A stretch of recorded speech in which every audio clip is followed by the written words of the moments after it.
happy. Okay. Hey, everybody. Hi. Wave to the people. Nobody, Cassio? There we go. There we go. Hi. It is another episode of the Planet Podcast, Planet Extraordinary Journey of a Black Nerd. So we are back for another fun-filled adventure, telling you great things that's happening in nerd news from our perspective. And we actually have a full panel this week. Yay! Surprise, ladies and gentlemen. Exactly. Like I got all my peoples here. You know what I'm saying? We've all had so many things going on, moves and other events happening, and people being not feeling well. Like there's things happening. So I'm glad to have all my people here. So hi, people. Glad to be here. Hey, Appreciate feeling loved this evening. Yes, yay. Mm-hmm. So to our viewers, I'm so sorry about Jensen, King Lightskin. Okay, he's being real anti not showing himself, and I just wanted to put it out there that I've decided I'm going to fight him in the street. I just want to put it out there. This is why I'm not coming back no more. This is why I'm not coming back in the show anymore. So I just want everybody out there to know that I'm doing this for y'all. Okay, I'm fighting him for the people. Okay, like it might be on pay-per-views, you know what I'm saying? We could, we selling juice and rib sandwiches for $2, you know what I'm saying, and whatever. We might stream it live, put it on TikTok or whatever, but I just want y'all to know that it's going down. So I'll let y'all know where and when.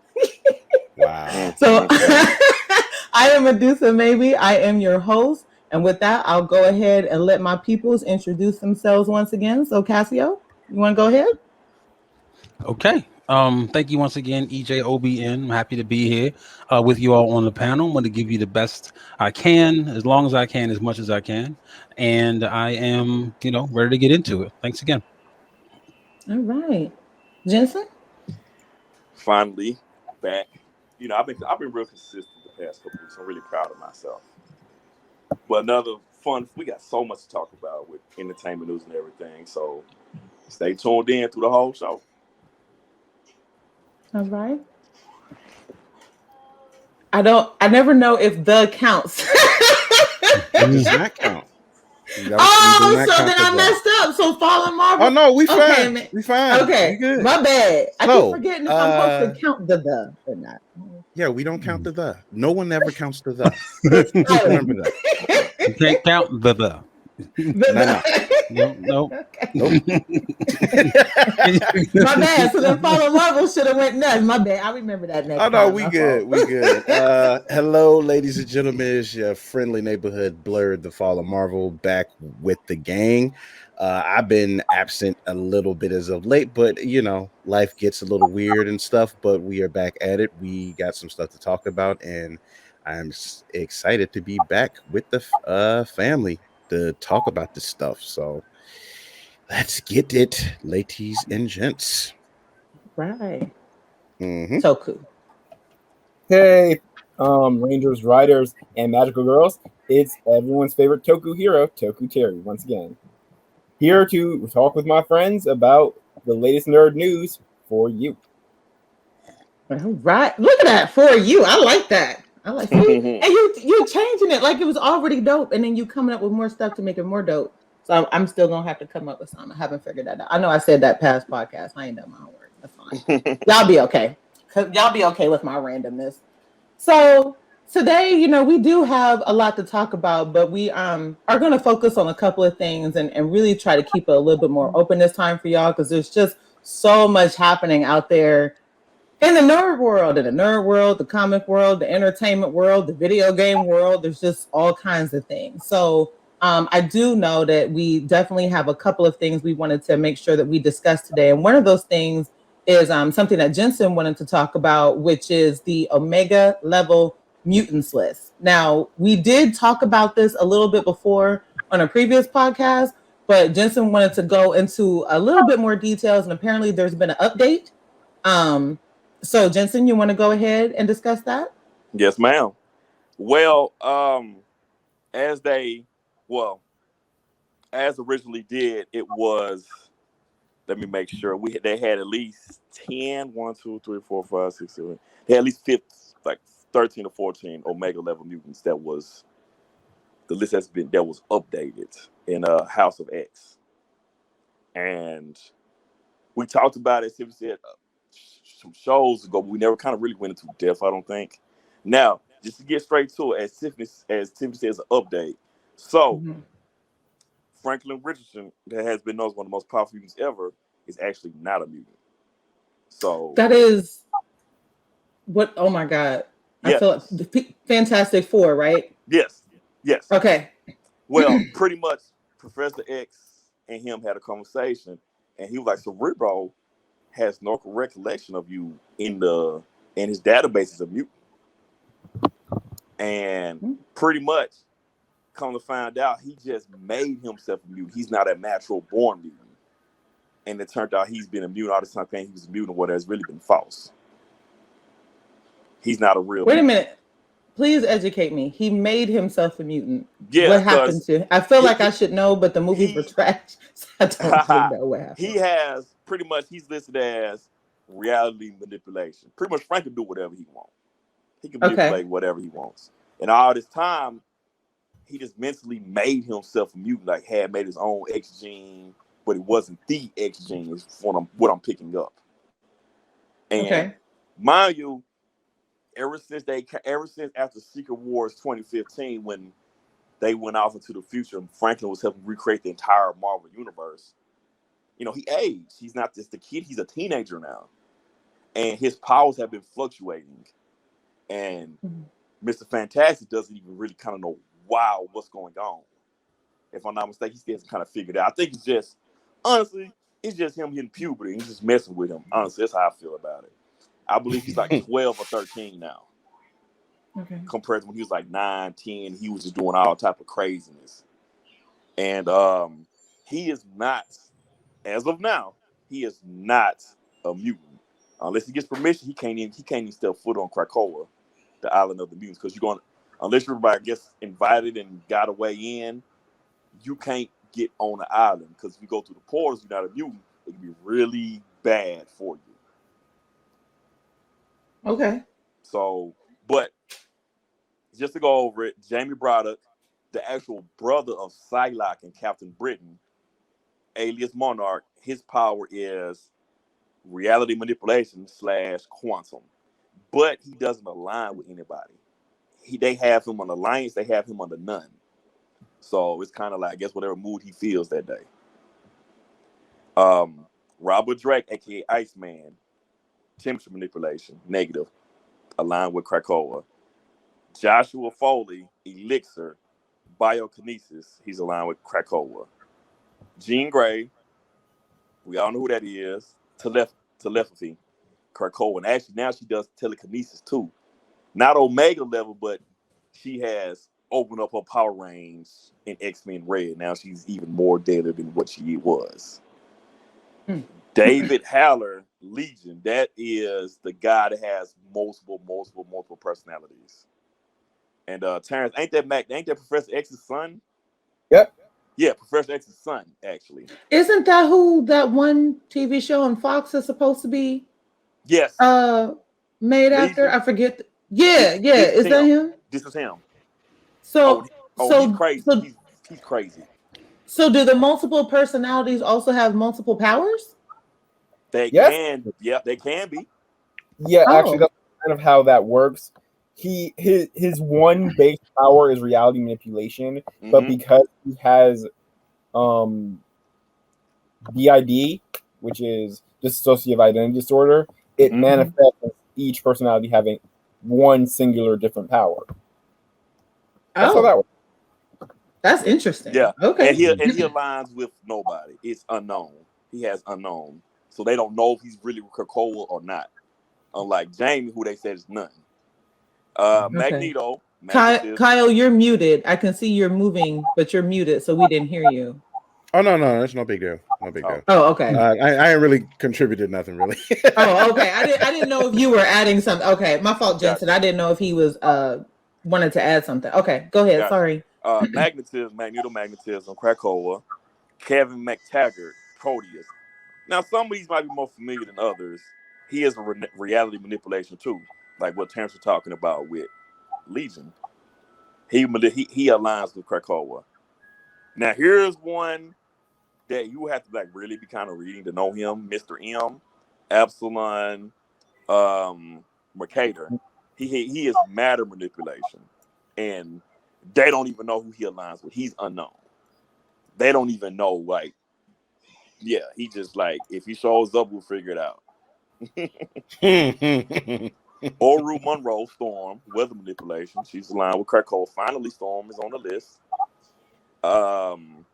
Benet Du Paris, Exodus, telekinesis. Nobody knows who he aligns with. They have none. This one was an interesting one. Quinn Quire, Kid Omega. I didn't feel he should be on the list, but he is. He's telepathy. He's with Krakoa. Franklin Richard has marked out another Summers, or well, the actual first name with the Summers outside of Jean Grey, Gabriel, the youngest brother, Vulcan. Vulcan. Energy manipulation. He aligns with Krakoa.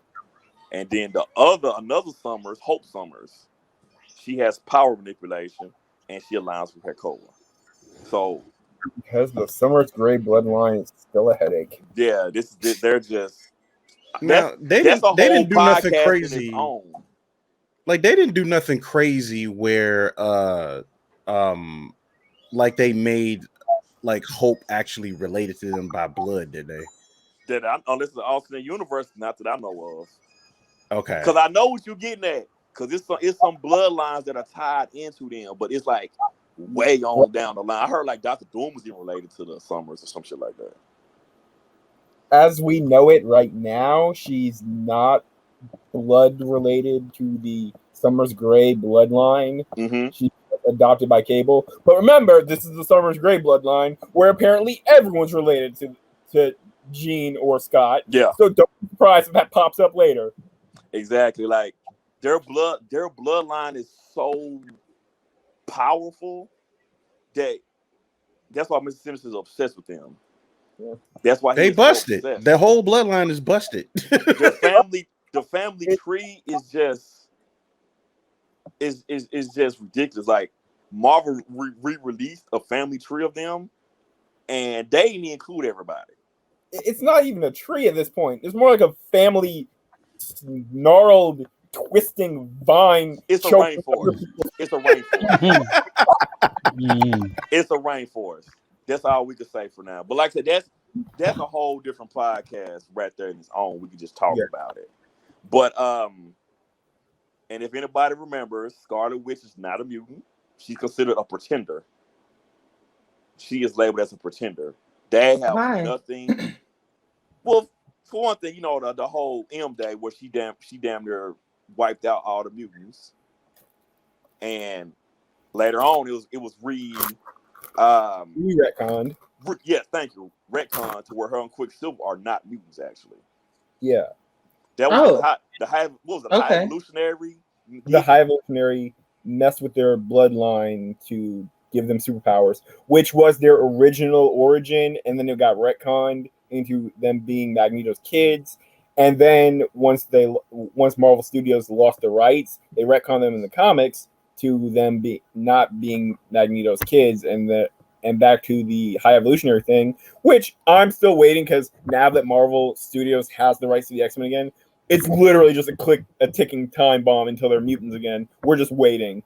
Yeah, I actually like her as a pretender because they despise Scarlet Witch. They despise her, you know. But now, as I said, Franklin is no longer a mutant. Now it's a couple. Now, if I may, Omega level mutant, as said by Hickman, is a mutant whose dominant power is deemed to be register or reach an undefinable upper limit of their power specific classification. Mm-hmm. That's what it is. Now, as example, as I said in House of X issue 1, both Magneto and Ford are the most powerful mutants of their power types on the planet Earth, magnetism and technopathy, respectively. But what makes Magneto not Forge in a Mega level mutant is the upper limit of Forge's measurable powers can be hypothetically surpassed. As fact, as they said, most of humans had kind of surpassed Forge in technopathy, while the upper limit of Magneto's power cannot be surpassed in any measurable fashion. Oh, so he's it. Yeah, you know, and Okay. like some mutants who have different powers, like Jean has telekinesis now, but she's only classified as a Omega level telepath, not a telekinesis. Well, wasn't it like a thing where like she kind of always had it, but like it wasn't the dominant trait? Like she was more telepathic. I thought she always had it too. Well, it like I said, as far as me knowing, it didn't really show at the House of X-Men Red a couple years ago. Right, kind of just manifested now before.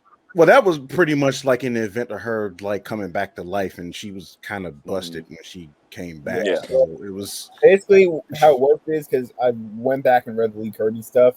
Yeah, she's always been both a telepath and telekinetic, but her main focus is on telepathy. Whereas Quentin Quire, who is both a telepath and telekinetic, his main focus is more on his telekinesis. Okay, it's like. So I'm curious, where does that put X-Men then? Like Nate Summers. I was actually about to get to that. Actually, that you bring it up honestly, because me and Terrence. Okay. Me and Terrence was talking about it a couple days ago. Because I said if Franklin's not there, who they fill the spot with? I had a couple.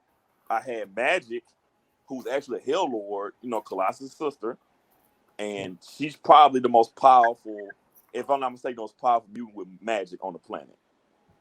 But as they said, her upper limit she might have a cap at her upper limit with the magic, I believe. Namor, who is actually a mutant. People forget that.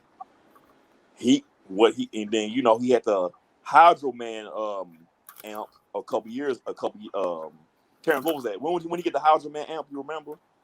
Yeah. What was the X-Men? What was that? The Defenders?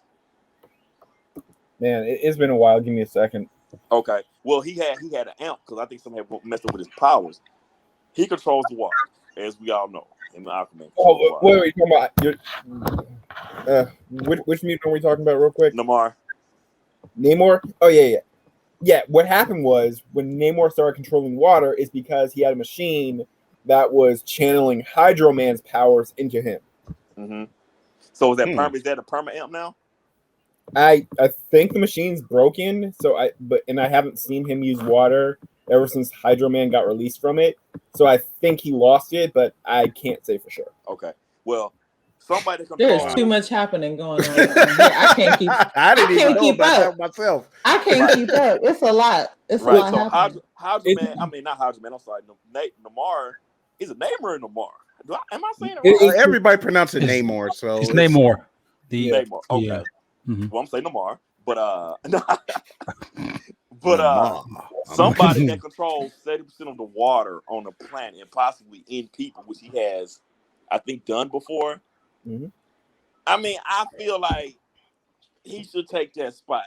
To me personally, I feel he should take that spot. I feel Rachel should be in that spot. I feel Rachel Summers should go add the other Summers. Add Rachel. Yeah, you know? yeah. Actually, where is Rachel? I haven't seen her in a while. She's around. She's around. She's looking. It's kind of crazy because, like, when you say that, because when you look at like the list of abilities she has, she is ridiculous. Like I was amazed at like how long the list of powers she had. Like it's insane. That would take me like. Tiffany will cut me out because that's gonna take like 15 more minutes to define her power. That's why I'm not even gonna go into depth. It can get real confusing. And then lastly, as you said, as we talk about Nate, where's Nate Gray? So one theory was he's off in a different reality, and I think they were just confused. They were just talking about the ones that was on Earth at the time of when House of X came along. But I think he's appeared since House of X and Powers of X, I believe. Because I believe he's fighting Legion, I think. Well, he was in the story before that was going on before that. It was what was that when he was the whole mutant shaman Jesus thing had going on? Yeah. Okay. I might be talking about that before that, but I feel like he should be there. He snatched would think Professor so, X too. out of the astral plane because Professor X was spying on him. And that's not an easy feat at all. You know, and then when he went shaman, and yeah, so I feel like that spot should be claimed by somebody, not just leave vacant. You know, maybe even Gentle, the Wakandan.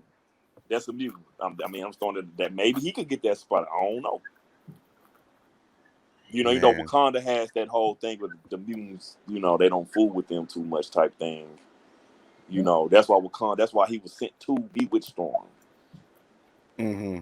So it was supposed to ease the tension, but then Avengers versus X-Men happened, and you know, that didn't end too well. So, but yeah, that's just what I want to. This is what I want to talk about on it, and and no, Wolverine's not a mega. I had people claiming Wolverine's a mega level, and how fanboying. Look, potential immortality does not mean Omega level. Okay, we're not doing that.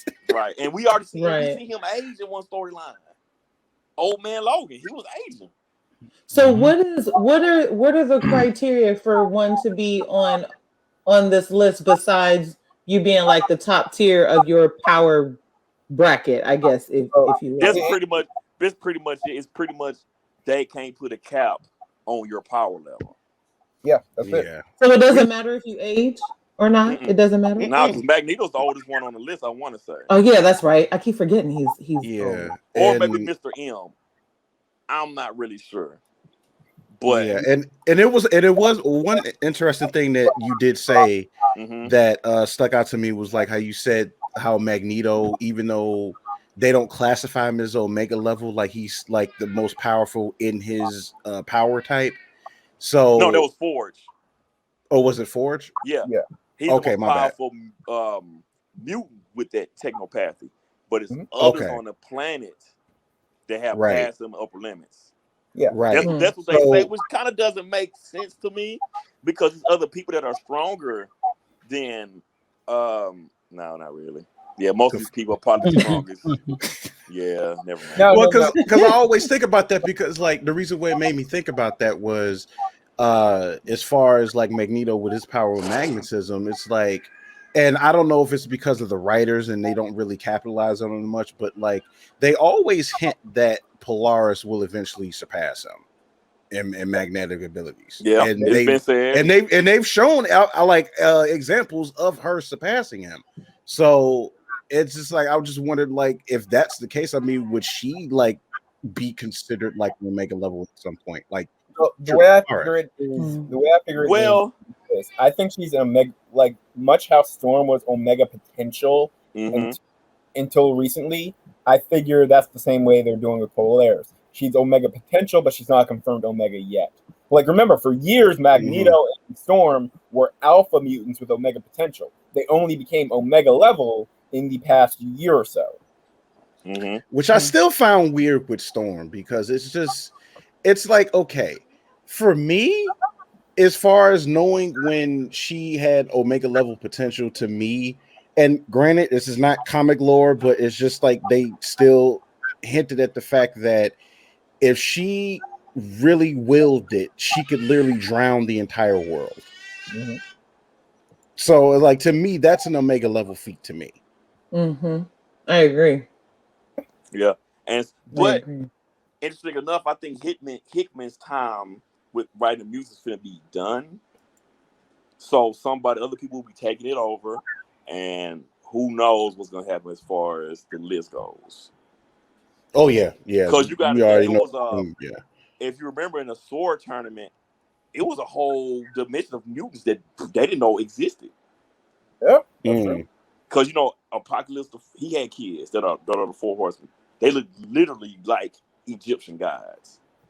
Like one looks like Anubis, one looks like just multiple ones, and then you have one Iska that her power is she can't lose. That's literally her power. Nice. I want that. I don't know who that is, but I want She it. cannot lose. She can't Ambidextrous. lose. Like for instance, Magic, and I forgot who else was trying to mess with her, and they was trying to see which hand they was trying to, get an idea of. Oh, I'm sorry, I'm gonna say this. I think Emma Frost should be on that list as well as an Omega 11 mutant. They don't have her on there either. I figured she would have made the list too. I mean, she's a powerful telepath. She's up there with Jean. Like I would say it on the I would strength say over Kid Omega. I would probably say that because isn't like Emma still like the only person that has a known secondary mutation? No, that I'm not So sure. there's quite a few people who have secondary mutations. It's just most secondary mutations make sense to their primary mutation. For example, Wolverine's primary mutation is his healing factor. The claws are a secondary mutation. Right. That makes sense. Mm-hmm. But it makes sense if you think of his overall mutant ability as the ability to act like a feral animal. Terrence, wouldn't Crack Cold be considered Omega 11 mutant? Because the Island is a mutant. Oh yeah. No, it's actually. We're going to argue that one another day. But I still have no idea how Emma's Frost 2 abilities make any kind of sense. They don't fit together thematically. Oh, we're talking about the diamond form. Yeah. The diamond form does not make any kind of sense. Gotcha. As a secondary mutation. I mean, for a time, we just always figured that the X gene, whatever, was going to be random anyway, because of the simple fact that Magneto, when it was canon that Pietro and Wanda were his children. Mm-hmm. It was kind of weird for somebody that just like had the power of magnetism, like literally offspring is a speedster in a reality. And can work reality. So, right. Yeah. The chaos magic is crazy. Yeah, right. And the weird thing is they keep explaining her chaos magic as what's going on is she's a natural energy nexus. She naturally absorbs energy. And then because of all this weird stuff that was going on in her birth, it just gave her a natural inclination to magic. Yeah. And I'm like, this is another thing too. When we were talking, we had mentioned before about like Nexus characters and stuff too. Now, correct me if I'm wrong, but wouldn't Cyclops fit in that category? Yes, he's a natural nexus to another dimension. But his body can only do so much. Yeah. That's the cap. Yeah, so he absorbs. Yeah, his body has to absorb sunlight to transfer into energy to keep the portals open. Mm-hmm. Right, because it's like that. A big strain on him. I've seen the strain it has on him when he when he turns up like extra, because the confusion was Medusa got a question. What's up? Go ahead. What's up? What reality is he a portal to? Okay. All right. This was the confusion. This was the confusion for the longest time. Okay. A lot of us, especially growing up as kids, we assumed that his optic blasts were heat based. Mm-hmm. Or like they were just like heat vision or whatever. Yeah. Apparently the technical thing is that his eyes are essentially portal to an unknown dimension that's full of energy. Mm-hmm. And the thing that's literally the base of his powers. It's window opens up and then his eyes are basically portals to an unknown dimension that's like just infinite amount of energy. But the problem is that obviously with him only being flesh and blood, he can only harness so much energy at once. That's why he has the visors to control the amount of energy that he can output, because if he doesn't have that, it'll just keep coming out, and then he'll just turn into a damn reactor it's at this point, and you can't contain him. Also, how was it discovered that it was a portal? Did somebody tap into his mind or something? Did it, I think. More than likely, it was more than likely Sinister, since he's obsessed with his bloodline at that point. So, but it's Scott is related to Mr. Sinister? No. It's just that Orochimaru with the Uchiha's and Naruto, same thing. Right. Oh, but with that being said, they did confirm that Mr. Sinister is Gambit's biological father. Oh, what happened? I missed that. I definitely missed that. Yeah, me too. I know that This is around that time when he was the horseman of death for a period of time. Oh, okay. Okay. It was revealed yeah. then, and in this sense, it was Gambit's biological father. Okay, got it. Gambit's backstory the whole session. I'm sorry. I'm still trying to get back to the Scott Summers vision being a portal to another dimension type thing. So I'm still trying to figure out like how like is he from that dimension? Is there something? No. Did something get opened in him, or he's just? It just it manifested because he's an orphan. So, well, he was orphan. He was an orphan. So, his daddy and them. The Star Jammer showed up. But pretty much one day it just happened. It just happened. It's just like it with a lot of other mutants. It's just like when the X gene like manifests itself. No. I meant like how did I know how the X gene happens? It just like happens one day. I'm trying to figure out how did they figure it out? Like, is there anybody there? I think Professor X took him because I actually made a post about it, and I'm fascinated by this right now. Depending on where you read it at, I think it's Professor X found out about it. He took him to a doctor. No, I'm sorry. That was about because his eyeballs is quartz. Never mind. Because eyeballs is made of a special quartz. That's why he sees in red, and it keeps him in check pretty much. Well, until he goes full Luke. But I believe it was Sinister, who I guess one day just. Because Simpson had been kidnapped him one time, just kind of prowled through his mind or something. He's constantly kidnapping him. Yeah, and that's when it happened. It was like, whoa, it's a whole dimension. I don't think for some reason, nobody can't get to or never visited before. Holy shit! And I don't blame. I'm sorry. I'm just like real, like y'all said, y'all just like skated over that, and I was like, hold on, wait a minute. X-Men cartoon on a lot of people, and then they think it's like laser vision. But when when you start reading all this kind of hit the Google searches, like researched it, it's like this is way more than. So it's legit. It's legit a dimension that's just pure energy. Like nobody's there. Like there's no residents from what or whatever. To this day, there's nothing there but energy. Well, he's the only one. He's the only one that is that portal. Like there's just maybe I've read theories that Miss America can actually punch her way there. America Chavez, she can't punch her way there. She opened a portal there during a fight. That's what it was. Yeah, like during a fight, she opened a portal. Stops kinetic energy, and then tricked the opponent into looking directly at the portal, and the opponent got blasted with all that energy. Okay, that was it. Yeah. Wow. That's wow. It was wild. Wow. So I mean, like I said, Cyclops, you could consider it. But it's just he's a human. He's considered a peak human physically. Right. So basically if he did too much, would his body just like consume itself? He wouldn't pretty much. He wouldn't turn into pure energy, right? Like it's really interesting. His body needs energy to keep the portals open. He absorbs sunlight or other forms of energy to maintain the portals. If he runs out, then he can just have normal eyes for a while. But to give you a interesting note, Franklin actually made him see one day without it, and it didn't go out. He had him in like this specific spirit cube. No, I'm sorry, that was Black Bolt. He actually put Black Bolt in the spear, and Black Bolt actually talked without his voice going on. I got confused. My bad. It's okay. Oh wow! Listen, don't be messing me up more than this already is. Yeah. You mixing up too many. You're mixing up too many storylines. To help you to go back to what you was liking Tiffany Iska, she cannot lose. She cannot lose a fight, and if she is over her head, she will switch to the other side, to the winning side.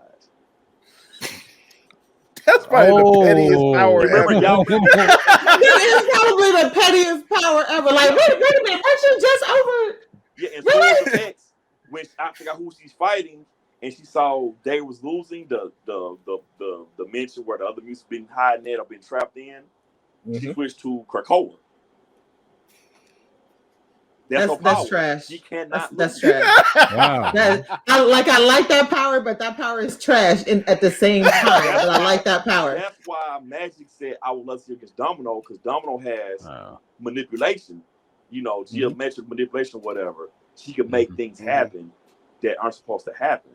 So she can make her own luck. She can.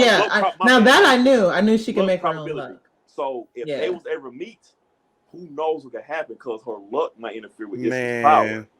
They'll end up fighting, and then the other girl just join. Like, okay, we can stop. Like, because you beating me up, so I just want to join you now. But so think about Domino. You can actually get around her luck probability, though. Yeah, right. You can't. It's gonna take a lot, but you can get around it. And remember, Domino's luck power, much like Darwin, Domino's luck powers only keep her alive. They don't keep her from being defeated or knocked out or something like that. They will simply keep her not dead. Right. And technically, you really almost put even Domino as an Omega level. I might be stretching with her ability, because I've never seen her really cap on how luck happens. It's really on the person who they fool or it gets around, type thing. Because I think her Long Shot, Shadow Star, I think all they have like a luck probability. Long Shot does have a limit. His luck powers only work when he's doing something selfless. As long as he's doing it for the benefit of someone besides himself, that's the only time his luck powers work. There you go. And that's all I Now, can you tell people where they can find this Omega Mutant list? Oh, House of X.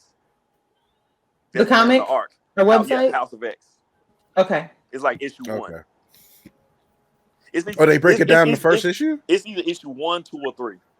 It's one of the early issues. But it's in House of X, though.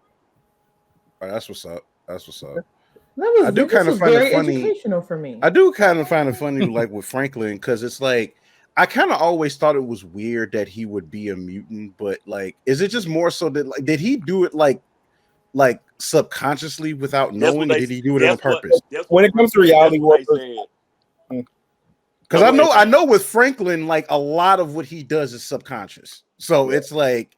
So it's to me, it's just like he probably just figured like am I a mutant? Like, oh, get reset the mutant, the X gene, and all the. Again, like the kid was literally like creating galaxies in his hands.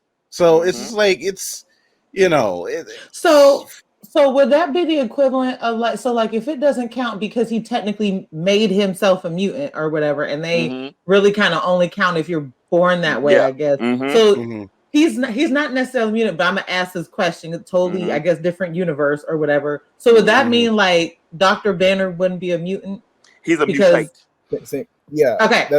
But he wouldn't be considered like a mute, like a no. You know what I'm saying? It's a like product of essentially if it's a product of something else, technically you're not a mutant. Okay. So you have to be born with it to count. Yeah, Marvel has a very strict ruling for what metahumans count as mutants, and specifically if you don't have the X gene, you're not a mutant. It doesn't matter if you were born with your powers or not. If you don't have an X gene, you're not a mutant. Franklin was born with his powers because his parents are mutates. They were mutated by and they use the cosmic rod to help with the birth. These two things. Now in our world he would be considered a mutant because he has mutated and adapted from mutated mutants. But in the Marvel universe, no X gene, you're not a mutant.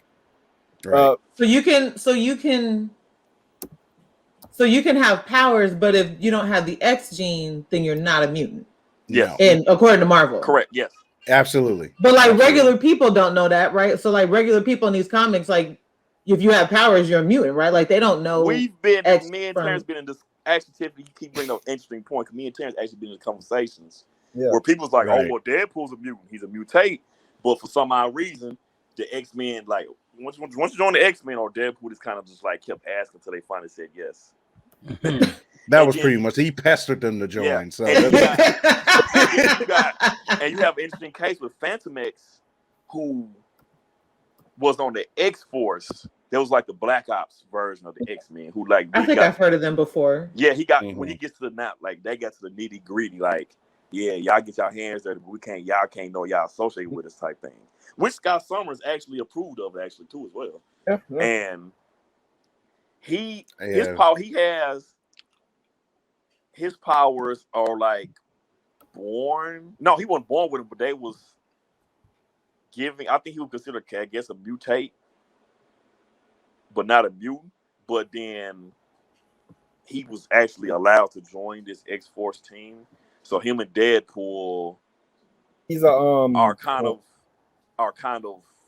He's a artificial. He's an artificial clone. Yes. That was given superpowers before his birth by Sentinel technology.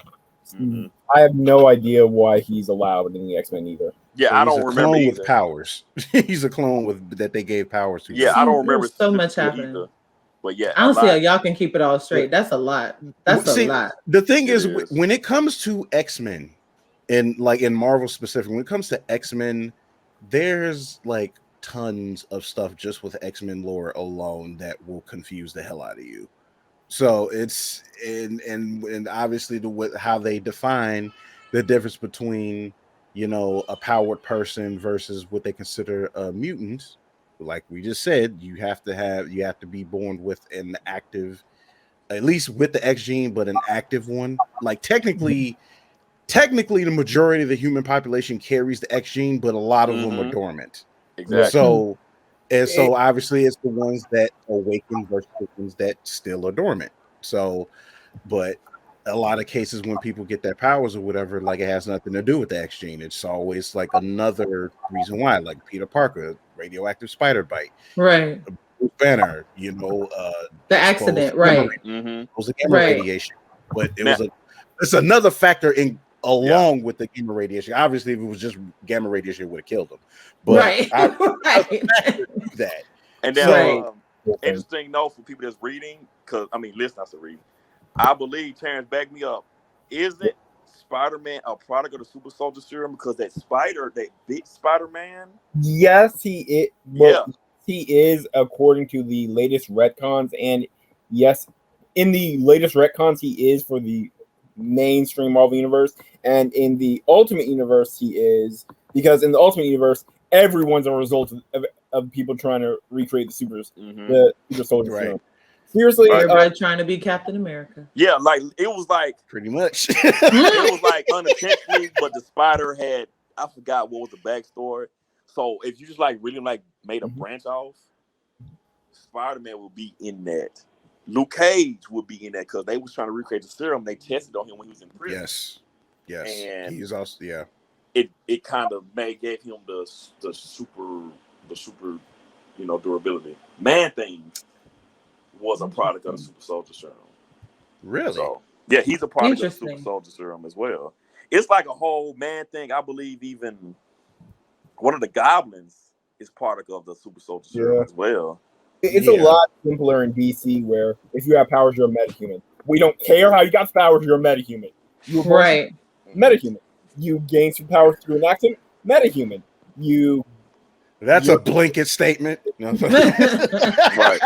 But I mean, it's a lot. It seems like it's a lot easier to understand. It's a lot. This is a lot on this side. But yeah, that's all I have to say. That's all I have to say on the Mega 11. That was a lot, though. That was a good one. I mean, I was listening to everything, but it was really that Scott Summers into the other dimension thing that really like caught me, because I was like, wait a minute, what? Like people to this day are still like surprised that it's like, oh, it's not laser vision like Superman. Like, no. Yeah, I thought it was laser vision or heat vision or something. I had no idea it would be a portal to another. I mean, look, universe, the way they did it in the cartoons and the movies don't exactly help either. So exactly, that's what I'm saying. And again, as somebody who doesn't read comics, when you said that, I was like, hold on, because that is not.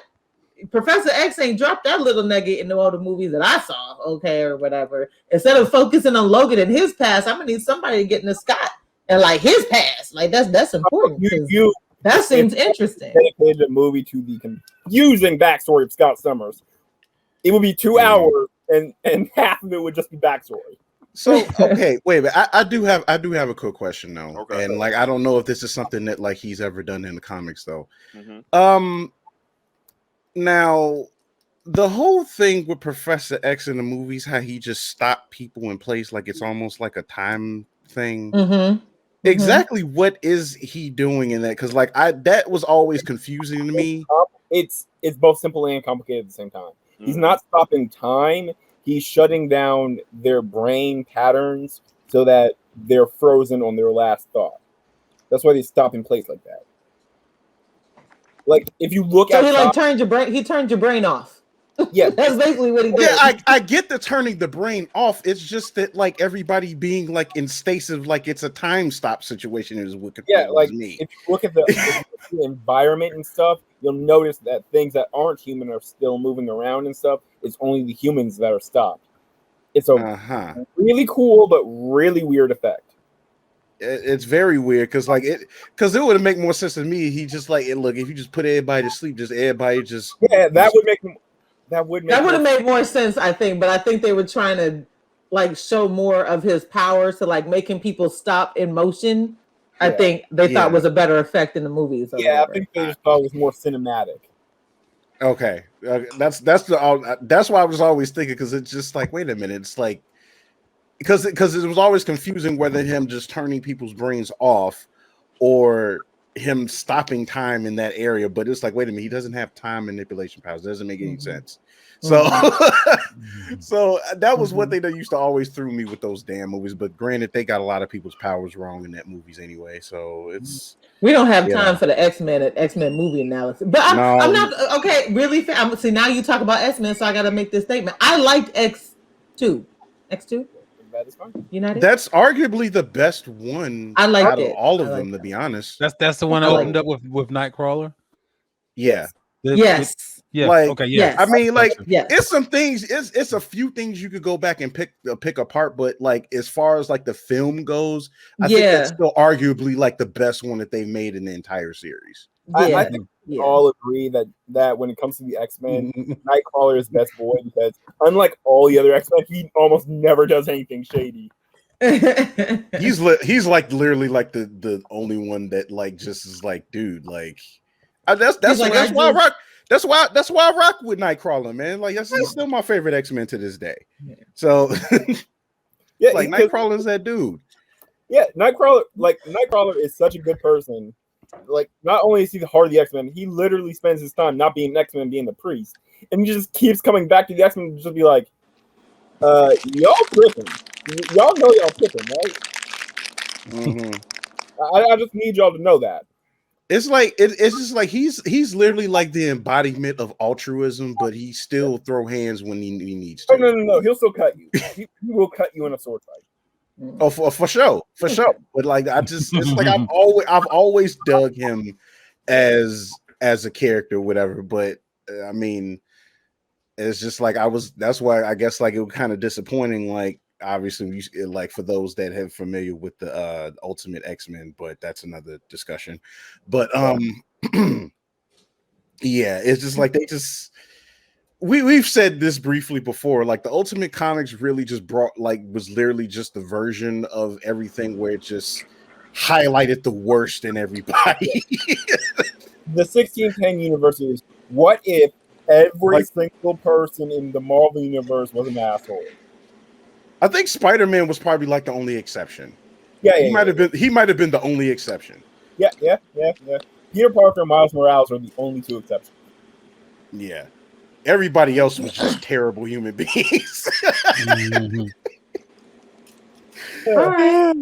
So if y'all good, we that was a good discussion though. I learned a lot. I on the times where I was keeping up, because there was a lot going on. I learned a lot though on that one. So I gotta give it to you, Jensen. You actually helped me learn something. Yeah. Don't get too excited. Don't get too excited. All right. So we're gonna go ahead and move on really fast not really fast. We're gonna go ahead and move on to our next topic, which is there's a lot of movie and TV updates going on. Everybody got something coming out. There's reboots of other things, release updates for other things, and announcements for other things. So I know everybody had a little bit of something that they wanted to add. Fallen Marvel, did you want to start with the one you wanted to talk about? No, Okay. that's a meaty topic. Like we'll say Okay, that because I know you got something for the other one. I just didn't know if you had one. Cassio, what about you? I know you had one. No, honestly, because okay, so I wanted to just talk about, I guess, Venom and let there be carnage. Let there be carnage. What I sound like I'm from Boston or something. Go on, pop off one time, man. Well, hold on, but I got something to pop off though. But it ain't the Venom thing because y'all got it's the He-Man reboot. I'd rather just that we go on the He-Man reboot. You know what I'm saying? Just let me get a precursor for Toku Terry real quick because I just got this to say right here. Precursor. Look, I'm gonna say it like this: if they don't do this right here, look. If they don't bust this out right here, listen. Oh, they're gonna. You in this damn sword. No, you gotta pull it out from your back. You're doing the wrong move. You gotta pull it out from your back. You're right, because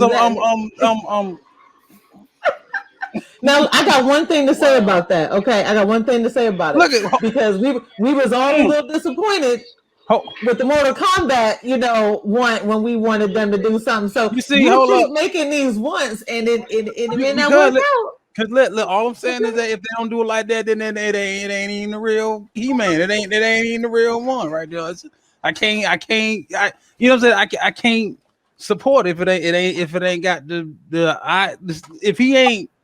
if He-Man don't do like if he don't do that one time, it ain't even the real one. It ain't the real one. Well, I mean, you know what? Since we talking about it, Toku, you want to go ahead and talk about He-Man? Coming out on Netflix? Yeah. So there's actually 2 He-Man coming out on Netflix, but the one coming out in July is He-Man Revelation, which is Kevin. What's this man's name? Kevin Smith. Oh, Kevin Smith, the director. Yeah, sorry. Yeah, Kevin Smith's continuation of the 80s, which makes no sense because the 90s New Avengers He-Man is supposed to be a continuation of the 80s cartoon, but we're going to gloss over that for a second. Because it has one of the greatest black actors of all time in the show, Phil Goddamn Lamar. Now, for those of you who don't know Phil Goddamn Lamar, you might know him as Samurai Jack, and if you don't know him, buddy. And if you don't know Samurai Jack, you might know him as Green Lantern, John Stewart, or Static Shock. Yes, sir. As I know him, my personal fucking idol. That is amazing. You see Spider-Man 2 also, who's just like chilling on the train. Sorry. Not only is Phil Lamar in the show, he is the most powerful being in the show. Hero, the original sorcerer who gifted King Grayskull the Power Sword all the way back 1 billion so years ago. It wasn't actually 1 billion years. I just don't care. So Phil Lamar's in this. Like, nice. Mark Hamill is playing Skeletor. Oh, wow. Yeah, looking forward to that right there. Yep. His roast game is going to be on point. For sure. For sure. Kevin Conroy is playing Merman, which, that's Merman. Yeah. Okay. I mean, it's still Kevin Conroy though, so it's like, yeah, they might be doing some things. They might be doing some things. Put some names up in there. Like that's awesome. Sarah Michelle Gellar, aka Buffy, is playing Tila. Okay. Yeah, big names here. Alicia Silverstone is playing He-Man's mom, Queen Molina. Okay. All right. Nice. Wow, they really get some props for this, for real. Guys. Tony Breaking news. Candyman. Who? He's playing Scareglow. The dude that played Candyman. Yeah. He's playing Scareglow, aka the scary subwoofer throat himself. So all those of you who are like, oh man, Scareglow is not that scary. Yeah, you're gonna piss your pants in fear. I mean, it's also Lena Headey is playing Evelyn. That is Cersei from Game of Thrones. So nice. She's gonna voice that. They got a really great cast on this one. Yeah. So man, look, I have to say, I just want to throw this out really quick. Look, anytime that Tony Todd has lended his voice to just anything or whatever, it's like you feel the gravitas toward it. Like even if we're like just even if we're referencing Candyman and stuff or whatever, because he did his audio thing or whatever, and it was, dude, the presence was there. As because it's like, say what you want about Transformers Revenge of the Fallen, him voicing the Fallen was actually pretty dope. Oh yeah. And how about I had no idea that's who that was? How about that? It was the Fallen was Tony Todd, was voiced by Tony Todd. Okay. And then of course I believe it was Flash season 3 when Zoom showed up. I believe was he the voice of Zoom? Was he the voice of Zoom in the costume? Yeah. Oh. When Zoom was doing the evil, yeah, I'm presuming 2 or 3 death voice, that was Tony Todd. And it was just like, dude, it's like that like his voice matched to that beating that Barry got, like in that the fall finale or whatever that year. I was like, oh my God, help him, please. Dude, that time when Godspeed showed up, dude. Golly. I'm going to do a little bit of backstory so you guys know who these people are. For those of you who don't read either the DC comics or the mini comics that came with Masters of the Universe Classics, Hero is the first wizard of pre-Eternia, which is Eternia back when dinosaurs and crap were running around. Because apparently, despite being a completely alternate dimension, Eternia has the exact same evolutionary line as Earth. I don't know why, I don't know how, just accept that's a thing that happens. So Hero shows up in pre-Eternia. He gets the Sword of He, which is the power sword. Look, the power sword has a lot of names. It's called the Sword of He, the Sword of Power, or the Power Sword, or the Sword of Grayskull. A lot of names. But he has the Sword of He. He just hangs around pre-Eternia fighting King Hiss and Hordak Prime, the evil demon god that Skeletor works for. Yeah, he fights them. And then eventually King Grayskull shows up, and Hero's like, "Hey, you seem like a pretty honest, powerful dude. Here, take this magic sword of ultimate power that's tapped into the fundamental forces of the universe." King Grayskull's like, "Thanks, buddy. I will use this, establish a kingdom that will reign for 10,000 years, and I'm sure nothing will possibly go wrong." And then Hordak, who is sitting there being a demon god, is like, "You know what I'm going to do? I'm going to trick these Gar people, these blue-skinned Gars, into betraying their king and killing you, so that you won't have a chance to banish me to another dimension." And he does, but with his last breath, King Grayskull is like, "Hey, Hordak, fuck you. Go to Despondos." And then he died, and then the Sword of Power is passed through King Grayskull's line until we get to Adam. Well, wait. Before we get to Adam, important thing. Remember how I just mentioned those blue-skinned Gar people? Now, you guys might notice that they have the same skin color as our favorite skeleton boy. Right. Yeah, so, why does Skeletor have the same blue skin as Gar people? Because his real name is the Skeletor. It is Prince Keldor of Castle Grayskull, son of King Miro. See, King Miro, who is Randor and Keldor's father and Adam's grandfather, slept with a Gar woman before he got married, had Keldor.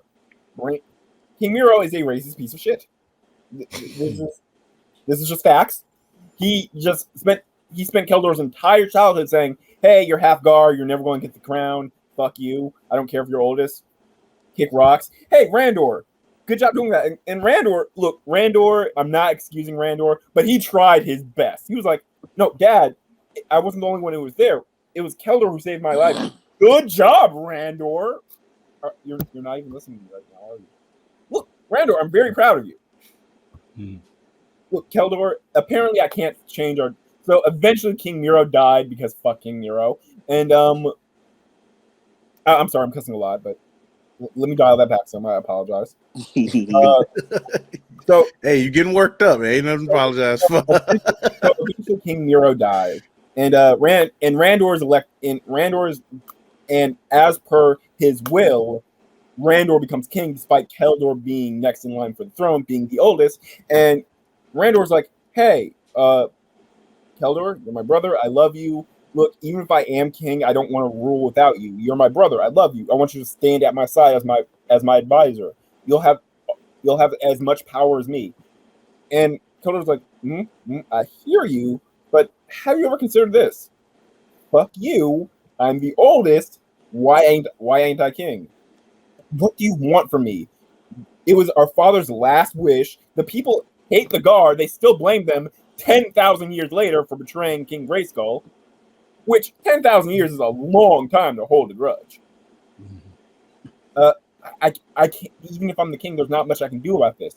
Just work with me and we can make this a better place for our sons. Maybe our sons can make this a kingdom that where a guard could rule. And the Keldor's like, I hear you, bro. So what I'm going to do is I'm going to walk away. I'm going to go brood in my room for a while. Okay, go brood in your room, Keldor. Don't do any of your magic stuff and don't accidentally contact some kind of evil demon god who's been manipulating all this from the shadows since before we were born. I make no promises. So Keldor walks off.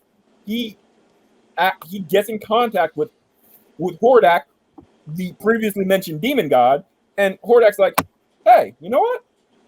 I'm going to teach you dark magic because I like you, and I totally am not manipulating you. So I'm going to teach you dark magic so you can at least stand up and use your dark magic to support Eternia. You know."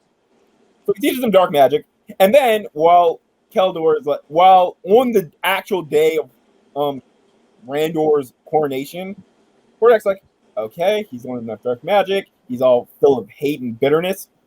I'm going frame him for murder now. Possesses a dude, kills the queen, frames Keldor for it. Keldor gets banished, and then Keldor goes back to Hordak and teaches him more dark magic. And is like, okay, all right. See, I told you not to mess with the Eternians. Here, take this acid, throw it in your brother's face. You'll be king. I mean, your brother. Who else is going to be king? There's literally no one else to turn to besides you." And Keldor's like, "I feel like you're playing me, but I am so full of piss and vinegar right now that I'm going to ignore all my survival instincts." Does so. Randor blocks the acid with his shield, which bounces back into Keldor's face. With Keldor's dying, his girlfriend, Evelyn. Oh, by the way, for those of you who didn't pick up the subtle implications in the 80s, yeah, Skeletor were banging. They've been banging since before you were Skeletor. I just need everybody. Honestly, I feel like if you didn't know that, then you weren't paying attention because women ain't going to that bat for a man that they either ain't banging or ain't in love with. I mean, it just ain't gonna happen. You know what I'm saying? So we all kind of figured that. Yeah. So they go back to Hordak. Hordak is like, "Oh man, your face is messed up. Okay, look, Keldor, I'm not gonna lie to you. You're dying. I can save your life, but the only way to save your life is to turn you into an undead skeleton man by fusing you with this demon called Demo Man." And Keldor's like, "I'm in way too much pain to question this. But wait, is he a demon literally named Demo Man? Do it, turn you into a monster." And that's how we got Skeletor. So, for the record, Keldor was fine. Okay, girl comment. Okay, listen, Keldor was fine. I was so sad. When I watched how he became Skeletor, I was so sad. I cried because Keldor was fine. I'm just throwing that out there. That's a girl comment. The fellas is the fellas, but the girl comment for girls listen to it. Keldor was fine. If you don't know who I'm talking about, if you want to see what it looked like, there are YouTube videos that you can watch that show you, who he was before he turned into Skeletor. They're out there. So ladies, go take a look. Skeletor was fine. So Medusa, I'm just saying, I throw that in there. So what Medusa, what you're saying is you completely understand Evelyn's decision. There are people that you watch in these cartoons and stuff, and you're like, why? You know what I'm saying? Like Skeletor was funny. So you're like, even though he was an asshole, but Skeletor was funny. And Skeletor, he wanted results. You know what I'm saying? Don't keep coming to him, failing. You know what I'm saying? Whatever. He wanted results. But you look at certain people and I get it. I get it. You know what I'm saying? And to be fair, again, girl comment, coming here, lie to you direct. Okay, so he got a skeleton face. The rest of him is fine. The rest of him is intact, so he's got a skeleton face. Just put a bag over his head. It can still work. It can still work. It's fine. Only It's Evil fine. Lynn agrees It's with you still since they had a kid. So, Exactly. See, yes, that's what I'm saying. It's still fine. It's all right. It's all good. I just need to throw that in there. Also agrees with you because the one time someone besides Evil Lynn flirted with Skeletor, Evil Lynn murdered her. Yes. Okay, I remember. Yes, I remember. Yeah, being fair, it's not confirmed that she murdered her, but the statement was that this person, the person from the '90s cartoon, had a fateful encounter with Evil Lynn and hasn't been seen since. Yep. Yeah, she murdered her. So either she murdered her or she sent her off to a dimension that the girl can't get back from. One of the two then happened. Okay, it was one of the two because Evil Lynn don't play about Skeletor. We all kind of knew that. Yep. So like really quick, I wanted to read a synopsis for this cartoon that's coming up in July, where it says, following a cataclysmic battle between He-Man and Skeletor, Eternia is fractured and the Guardians of Grayskull are scattered. After decades of secrets tore them apart, that's going to be interesting what the secrets were. It's up to Teela. So it seems like it's going to focus a little bit more on Teela this time around. It's up to Teela to reunite the broken band of heroes and solve the mystery of the missing sword of power in a race against time to restore Eternia and prevent the end of the universe. So it seems like it's going to focus on Teela just a little bit more. But which is good because she did not have that much character development in the original '80s cartoon. No, she didn't.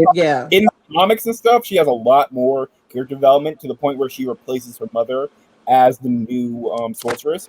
Oh, by the way, if you didn't know, that is not a spoiler because that is a 40-year-old cartoon. I do not care. That was episode 5 of the '80s cartoon. That is not even a spoiler at this point. So basically, for anybody who was like really mad, because they did do a reboot a little bit ago, but then they also did another one on, I think it was on Cartoon Network that everybody hated because it was like He-Man and Friends or something, and it was made. It was like that really campy animation that people didn't like. That was Thundercats. Was that Thundercats? I thought. No, yeah, you're confusing that with the Thundercats reboot. Is that Thundercats that I'm confusing it with? Yeah. I swear they made one that people were upset about. Yeah, there was a He-Man and the Masters Universe reboot on Cartoon Network, but it was before. It was before Thundercats. It was like a few years before Thundercats. The He-Man reboot happened in 2002. The first Thundercats reboot happened in 2011, and the second one was in 2018. Oh, so they did it a few times. Okay, maybe I did because I remember when they came out with the She-Ra reboot, which is actually a pretty good cartoon. If you haven't seen it, if you haven't seen the reboot, it's pretty good. Because you can't spend the entire series saying this person's irredeemable and then redeem them with the power of love in the last 5 seconds. I that is just not good writing. I actually thought it was pretty good, but people complained because the animation for it actually was pretty good to what I thought was the He-Man reboot, but maybe it was Thundercats. Maybe I am mixing up the reboots because I know they were like, why is the She-Ra reboot like pretty good and whatever, and we got like this, but I swear I thought it was He-Man, but maybe it was Thundercats. Maybe it was, and I just mixed it was up. Because folks were making a big stink about that after Thundercats Roar got announced. So thankfully that's gone now. It did not last. Okay, trash. I will save Thundercats for next time because I have opinions on all 3 versions of Thundercats, and they are very strong opinions, and we'll say that for next time. But back to He-Man. Yeah, this one seems to be focusing more on world building and telling an actual story. Because let's be honest here, the original, as much as we all love the original '80s version, it didn't actually have a story. It was very episodic. You could completely skip episodes and not miss anything. I don't think that was most cartoons at that time, though. Most of them were mostly episodic, except maybe for X-Men. Well, you know what I'm saying? Yeah, which came out in the 90s. But it depends because like some of them were. If the show was meant for syndication, it'd be very episodic. But if it wasn't meant for syndication, they'd actually like try to tell a storyline. Like look at Adventures of Galaxy Rangers. That came out around the same time. That had a very long running storyline and a lot of really dark themes. We had a lot of dark cartoons growing up. Sure did. Like and didn't know it at the time. Right, we didn't know it at the time. That's why we're the last of the great generation. That's why we're the last. We're the last of the greatness. So, I think I talked about that on a podcast before where I was rewatching the Batman cartoons on HBO Max, and I had posted on my status because a couple of y'all had commented because I was talking about how some of the storylines were so sad and tragic and downright scary when Poison Ivy was turning people into trees.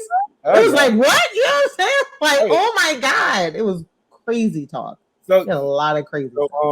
So for those of you who never read the comics or saw the 2002 version, yes, Keldor Skeletor is He-Man's uncle. In fact, the entire reason why he is named Skeletor is because after he got his face melted off by acid, he was trying to explain to Evelyn who he was, and he was trying to say it's Keldor. But when you say that with a face full of acid while your lips are melting off, it comes out like this. It's Keldor. It's Keldor. See? Sounds like context clues. She just had to look at him. His body should have told her. She figured it out. She'd have figured it out. Yeah. I'm sure. I don't know. Could have drew it in the air. You know, it was all kind of killing the Hordak. So I'm sure she figured it out. I'm guessing he just took his shirt off and he was like, Keldor, that's who it is. Exactly. My point. So you got it. You see?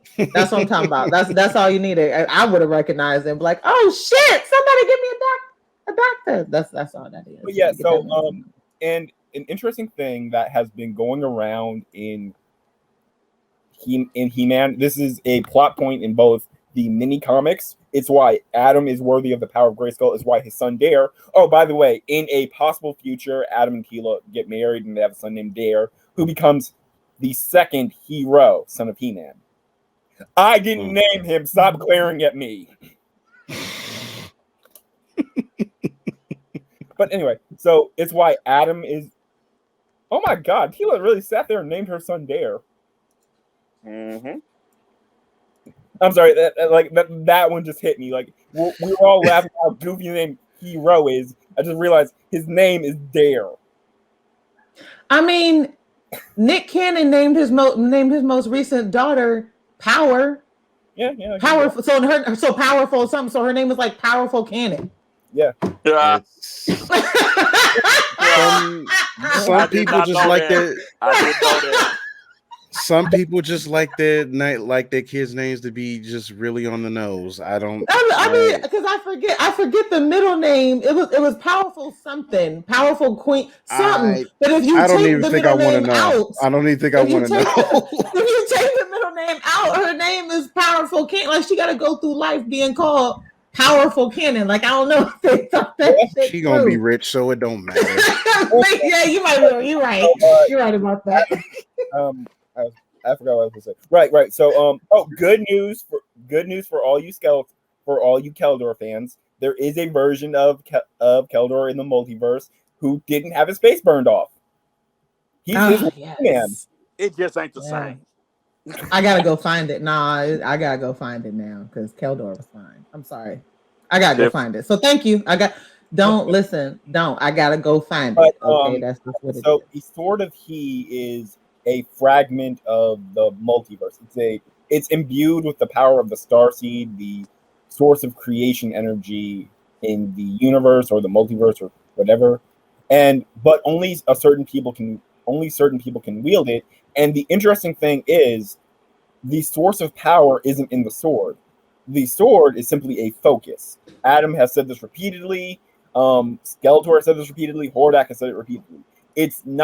It doesn't give them the power. It allows them to channel the power into the real world from them. Adam, who is the chosen one, can actually wield the power without the sword. It's just a lot more unpredictable. like every time he uses the power without the sword, time stops all over the universe. Whereas with the sword, he can do more focused things with it, like punch people really hard, or shoot lightning bolts, or punch people really hard. Adam Punch tends it right in the face. yeah, which is why I like the 2002 series so much, because we got all that hype in the 80s series about He-Man being the most powerful man in the universe, and yet because of standards and broadcasts at that time, he had a freaking sword and wasn't allowed to stab anybody. And despite being the strongest person ever, he wasn't allowed to punch or kick anyone. Like the only punch was so weird. Yeah, but in the 2002 series, he was knocking fools out. Like my favorite episode is the final battle, because Skeletor just rolls up with a whole army of people, including 3 giants, and He-Man goes, okay, giant.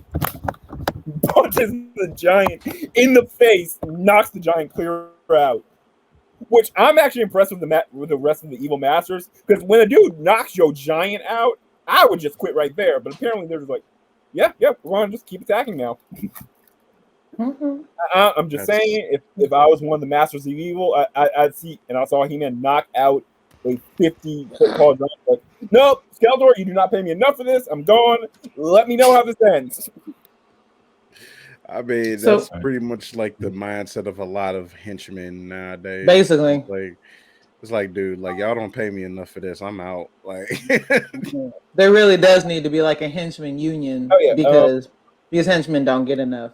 Yeah, they do not. But whatever they're being paid, it's not enough. I don't even think they get dental. So that one, I mean, so the He-Man one comes out on July 23rd on Netflix. So big. Of course. I got to give a shout out to Netflix, because people be trying to talk about, Netflix. And listen, Netflix, for me, Netflix does make content. I think it just depends on what's into. But I mean, when they did the Voltron reboot was fire. It was fire. It was. So like my really thing, good. my thing with Netflix is that it's not that I say that they don't make good content, it's they do. It's just also littered with a bunch of garbage content that they put on there as well. It is so much content, though. There's something for everybody. There's something for everybody. I suppose, but it's like I said, it's just like one of those things where it's just like,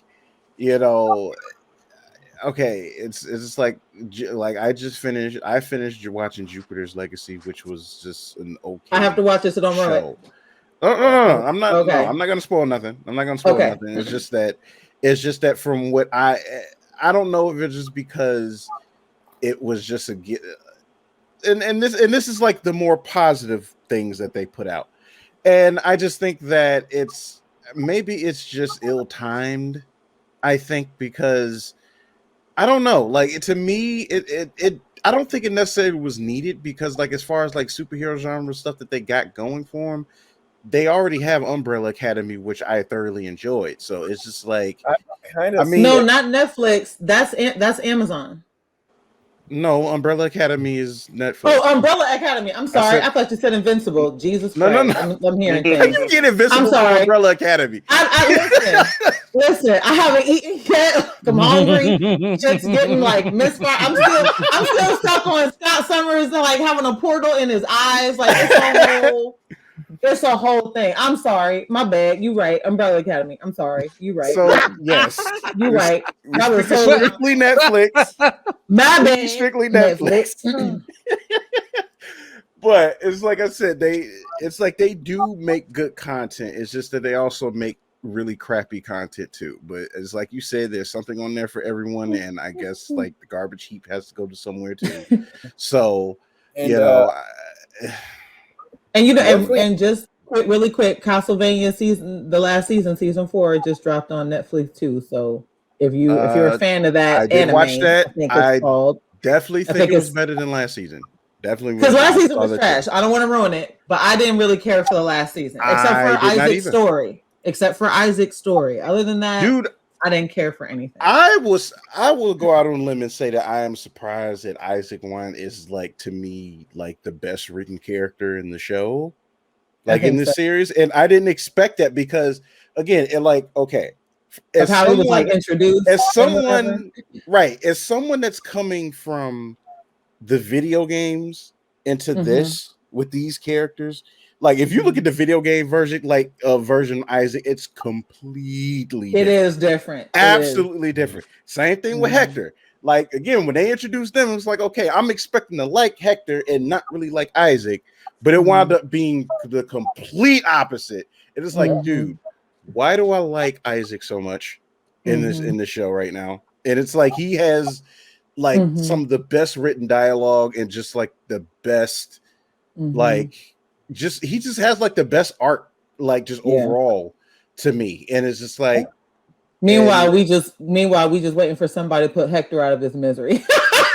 I haven't watched the last season, so don't tell me yet, but from what I've seen so far, I'm like, well, somebody just kill my man. You know what I'm saying? That last season did not do his character any favors. Oh, dude. Like shit. It just because I went into this season really not giving a damn about Hector at this point. It's just like, dude, like just please. Like he really could just command one of his minions to kill him and get it over with. Just command one of your minions to just like just kill you real quick and just call it a day. You know what I'm saying? Like just do it. Right. Just but I will say that this season does do good with just about everybody in this season, so okay, like, including Hector. Like it kind of brings some can't think of the right word, but it basically brings some importance back to Hector a little bit, just somewhat. I hope so, because that man is pitiful. They had to do something. That man is pitiful.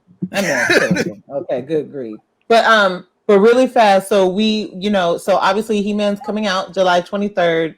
Really quick. I think we were talking about we wanted to specific. Masters of the Universe Revelation is coming out July 3rd. There is a He-Man series. No, it's okay. I just had to. I forgot this, so I gotta mention this real quick. So, Masters of the Universe Revelation, which is the continuation of the '80s show, is coming out July 23rd, 2021. So that's this July, and then there's another He-Man reboot, which is a proper reboot, like starting from scratch. That's coming out either late this year or early next year, also on Netflix. Okay. Oh, I didn't know that. Yeah. Okay. All right. So and then sorry. So for those of you asking, what's canon to the Masters of the Universe? Here's how the Masters of the Universe canon works. Fuck it, choose one. That's how the canon works. I'm not making that up. Like when they did Masters of the Universe Classics, they just threw all the 80s continuity, the 90s continuity, and the 2002 continuity in a blender and said, there's your official timeline from now on. And that now with this reboot coming out, we don't know if it's going to overwrite the classics continuity or if it's its own thing or how that's going to work. And we don't know how the reboot's going to work. So for right now, the continuity is pick something you like, it happened. Pick something you didn't like, it didn't happen. That's the continuity of Masters of the Universe right now. Except the live action movie. The live action movie is completely non-canon. Don't worry about that. So then, we also have the Venom. The Venom 2 trailer just dropped as well. Snake Eyes official trailer just dropped. Black Widow is still coming out later this year, right? In July. It didn't get okay. So it's still in July. So there's like a whole lot. Oh, and just recently, obviously it's not coming out this year. I think he announced it to try to come out next year. But John Boyega is also coming out with Attack the Block 2. So that is in the works. Yeah, I heard that was in the works. That's cool. Yep. And he's actually going to be partly producing this movie too. So hopefully we'll see way more, from his character in even a larger light, I guess, if you will, than what we got with the first movie. So there's a lot to look forward to. You know what I'm saying? So with all of that, I mean, I have to admit, I haven't watched the Snake Eyes trailer just yet. I saw still pictures of some scenes or whatever. I don't know how I feel about a Snake Eyes trailer. I mean a Snake Eyes movie. I don't know. Like I have no problems with the character, but I completely he's forgot it was in the works before I saw it. Like I never even knew it was in the works. Matter of fact, Yeah. I correct that. I didn't know it was in the works. Thank you, because like that's what I was saying. Because like because as soon as I saw the stills, I'm like, wait, they're doing a Snake Eyes movie? I mean, granted, I'm all for it because like Snake Eyes is like my favorite character. Like out of I think Snake Eyes is pretty much everybody's G.I. Joe. It's like I'm not even like a really huge like G.I. Joe guy, but like I've always loved Snake Eyes and Storm Shadow. I've always loved those two characters. So with them like doing a movie on that, and I'm like, okay, this could probably breathe some new life into the series. Because I mean, probably like going against the grain a little bit. Like I didn't hate the first movie. The second one I didn't really care. The second one I didn't really care for. But was that the one with Marlon Wayans? Oh, the first one had Marlon Wayans. Okay, yeah. The second one where he just when they basically just killed off Duke and the second one. Oh, the second one pissed me off. So like the second, it's like I think they kind of told on themselves like before that movie even came out. So, but it's just like, dude, like I mean, could y'all not afford Channing Tatum at the time? That was back when The Rock was like way more important than everybody else. I guess so. But I don't know why you had to kill Duke to put him in, like the two. It's like basically the story was that like all like basically just about what everyone from the original squad got killed off. Everyone except for Snake Eyes. Snake Eyes just like Snake Eyes was like the only one that didn't get killed. Yeah. Even the Grim Reaper knows not to mess with Snake Eyes. But like Grim Reaper and Snake Eyes was like, what? And Grim Reaper was like, we cool. So it's and like, I think everybody had the same thought. Like, how are you gonna kill the leader of the Joes though? Like, how are you gonna kill the leader of the Joes in the second movie? Like, what? Just the second movie. Like, it's like it's like y'all was just getting like y'all legs up under you with this. Like, even regardless, it's like, look, the first movie, it was just like, look, it's very much a popcorn movie, but it was entertaining. It was fun. It wasn't like overly stupid, but it was just like, it was like, okay, it's like I can rock with this and see where it goes. And then we saw where it went, and it was just kind of like, no. And that was it. We can leave this alone for a little while. They don't even really show reruns of that movie on TV. They don't even show reruns of that sucker. Yeah, catch that on Cartoon Day or something. Then I do find it kind of funny that like I think a lot of folks are kind of upset that Snake Eyes is basically being portrayed by he's half Asian, but I see folks are upset that he's not going to be played by a white actor. I mean, it's not like we saw Ray Park's face in the original movies anyway. So it's like, it's like, look, whatever the case may be, it's just like, hey, it's a story that could still work. Like the guy, like the gentleman that's playing him, he's half Asian and he's British. Yeah, he's like straight up. Like he's probably not going to have the accent in the movie, but it's like, even still, it's just like, it's a story element that could still work. And more than likely, it's like, it's not really something that was like integral to the character, because we didn't really like know, like a lot of, in most cases, we saw that a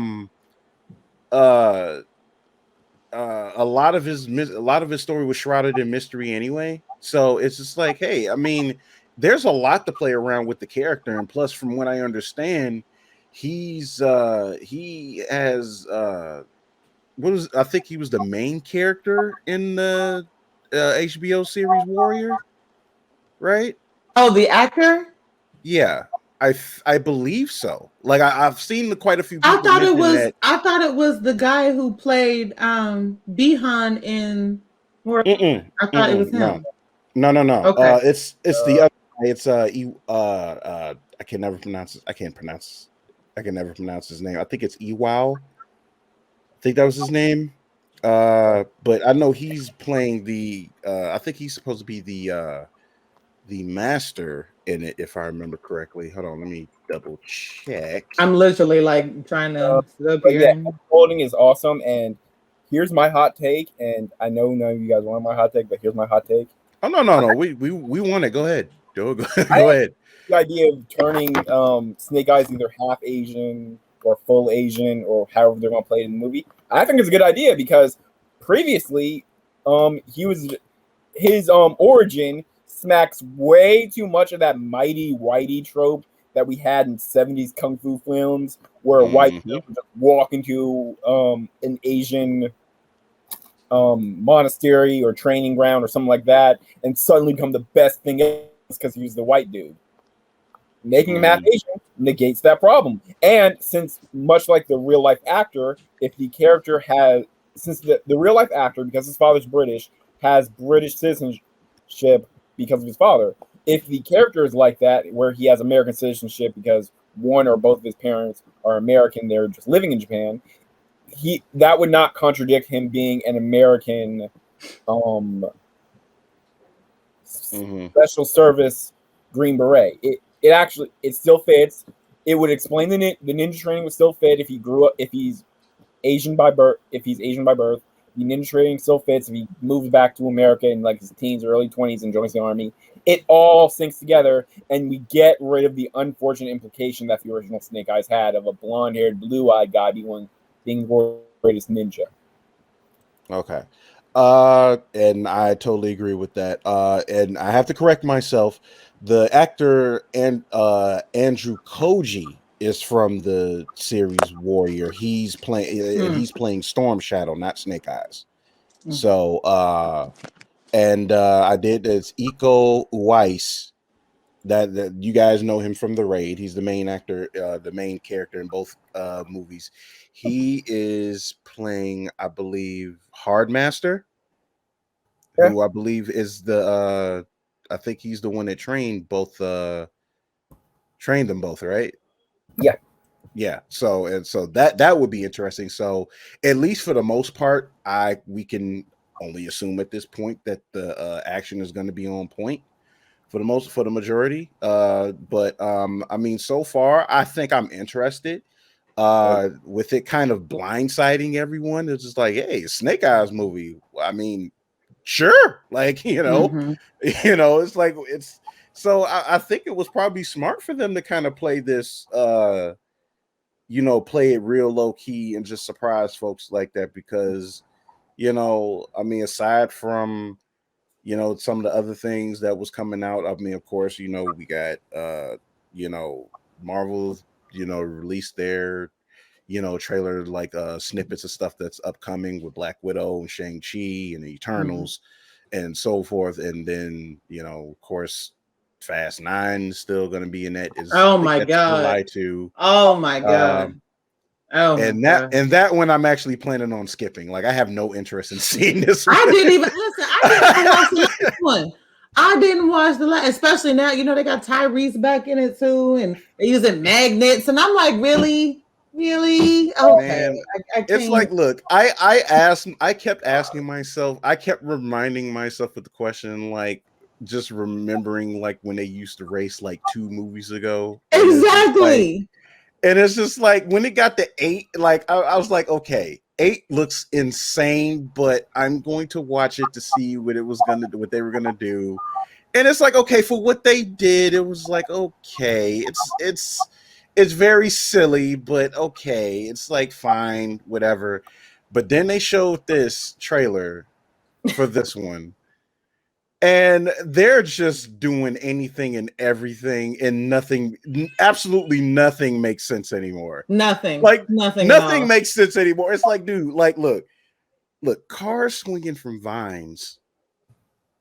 Okay, I'm like, dude, okay, look, you guys driving on a frozen tundra. Okay, fine. It's goofy, but fine. Okay, like it's a solid surface. Okay, I get that. But how am I supposed to really look at this and just like It's like, okay, it's literally a souped up charger swinging off a cliff on a vine. Did you see the part? Did you see the part where they opened the plane and they dropped him out and they turned the dial and wings came out? It looked like a DeLorean flying in the sky. It's like I don't get it. I don't understand what is happening anymore. I don't. At this point, I don't think they're trying to joke about it. We joke about it. The space is next. Go ahead. I'm sorry, Cassio. Go ahead, Cassio. Hold on. Wait. I'm just gonna say this really quick, and Cassio could take it. It's like, look, I get that people want their dumb popcorn flicks. I get it. It's like, listen, I'm a person. I can understand. I could take stuff for what it is, but I can only turn my brain down, not off. I can only turn it down. And with this movie, I have to turn my brain off, and I absolutely cannot do it. Like I can't do it. So that's all I can say. That's all I can say. I'm just leaving it at that. I can't do it no more than that. Yeah, the only thing I was going to try to say is that I don't think they're even going for realism anymore. That's all I was. No, I think they're just like. Well, we knew that. We knew that a long time ago. But right. Like, yeah. I feel like they have a planning session and they're like, okay, what haven't we done yet? What haven't we done yet? Yes, larger than life magnets that can somehow pick up a convoy that looks like it's as big as a 6-car train and just, jack up the city. You know what I'm saying? Like, let's do that. People catching cars. Yeah. Y'all got magnets. Magnets. It's setting up for them racing on the moon, man. I'm telling you, it's like they about to race on the moon. Listen, it's either space or it's underwater. That's it. That's all that's left. It's space or underwater. Pick. They're gonna have to top. They might do both. You never know. They might do both. Fast and Furious 10. Be underwater in outer space. We going to space, motherfuckers. That's Fast and Furious 10. Space. That's it. That's all they got. I'm gonna quote Batman on this. Like, I feel like I'm just going to be sitting there throughout the entire movie just quoting Batman. Just if I had a week, I can tell you all the reasons why that shouldn't work. It's just wow. I did forget it was coming out until you said something. I tried to block it out. It's like, look, I know it's going to be. It's like I said. I understand the movie is going to be dumb fun. I just don't have the ability to turn my brain off when it comes to movies. I don't. I can only turn it down. I can turn it down to dial 1. That's it. I can't go to 0. I can't. Exactly. The problem is with the the reason why we rebel so hard against the Fast and Furious movies is because unlike movies where we would accept this kind of stuff, like a fantasy or sci-fi movie, the Fast and Furious movies are set in the quote unquote real world. So we have no choice but to apply real world physics to it. And according to real world physics, dead. They should have died like 4 movies ago at this point. Exactly. Listen, because Vin Diesel's whole jumping out at the velocity that car is going, and he jumps out or gets hit, and I'm like, you should have your limbs should be broke. Like that velocity and the force he got hit with, and he jumped out. I'm like, that's CGI Vin Diesel right there. That is not Vin Diesel. That's CGI Vin Diesel at them. Because there's no way. There's no way. I can't. I can't deal with it. Like, honestly, we've been following Ghost for the last 5 movies. I'm telling you, because good grief. My goodness. But I mean, that is coming out too. So there is that. So that's kind of a segue into kind of what we were talking about next, which Follow Marvel had to take like a quick break or whatever. But and I don't know how we want to do this, because we also I don't know if we still wanted to touch base on the announcement of DC trying to have a Black Superman being the next movie. I didn't know if we wanted to really get into this one, or if we want to save that for another week, because it seems like everybody might have a little bit to talk about on that one. But the fact that there might be a Black Superman, that's an interesting one. And me myself personally, I'm gonna say real fast because we do got to move on to the Warner Media one. But me myself personally, I feel like them trying to come up with a Black Superman movie all of a sudden, because it is all of a sudden, okay, to me it's DC's way of, like, with what happened with to me it's their way of kind of making up with what happened with Ray Fisher. You know what I'm saying? That whole situation does not look good for DC. So I kind of feel like they're bringing this up out of a blue as like a diversity initiative, of where they're like, you know what? Black people are mad at us right now. Let's give them a Black Superman. Let's do that. The Black Superman exists, like, even right? It does. In another universe, Black Superman, exists or whatever. So I feel like that's what is a little bit behind it, because it's really a Black Superman out of nowhere. Like it really is. You know what I'm saying? And whatever. So that's my personal feelings as to, them trying to announce making a movie with a Black Superman.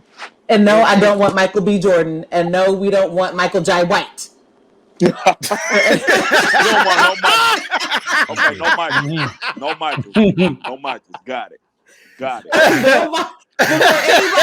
Before anybody offers him up, okay, as a choice, no Michael Jai White and no Michael B. Jordan. I'm just putting it out there, because you know those recommendations is coming. Actually, the pictures of Michael B. Jordan in a Valzad, in the blue and red suit. Yeah, the Valzad suit. Like, he's already been circulated as like fan art anyway, or whatever. But I just don't see him as, a good fit for Valzad. But to me, so that's my opinion on it. I don't know if we want to really talk about it, because I know we want to talk about the Warner Media. But I do. I'll speak on it. I even if it wasn't a Ray Fisher situation, I think it's still a stupid move, especially the route that they're going.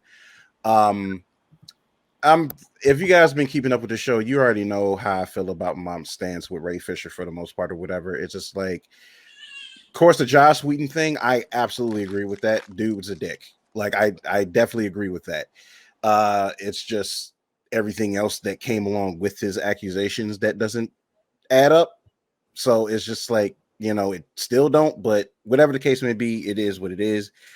As far as this goes, it's just like, look, if you guys wanted to do a Valzad thing, I would be fine with that, because it's like, okay, it's still another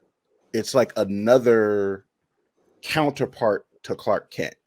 So in that regard, Clark Kent would still exist, which is totally fine, especially with Henry Cavill wanting to still play the character, so, but it's the route that they want to take, is the fact that it's like they want to do a Black Kal-El. So, and it's kind of like, and it's like, so, and it's like, and now there's been some there's been examples that, in another universe, there was a Black Kal-El, even though it was spelled differently. It was Kalel, and that was Calvin Ellis on a completely different Earth. And it was a very small stint, because I think it was during the Final Crisis event, and is essentially a Black Kal-El, Calvin Ellis, who on his Earth becomes the president of the United States, which, of course, what that was the parallel of. It was basically an allegory to President Obama. So, so on that, you had a Black Superman that became president of the United States. And it's like, that is interesting. Can I just say that sounds like a very interesting story?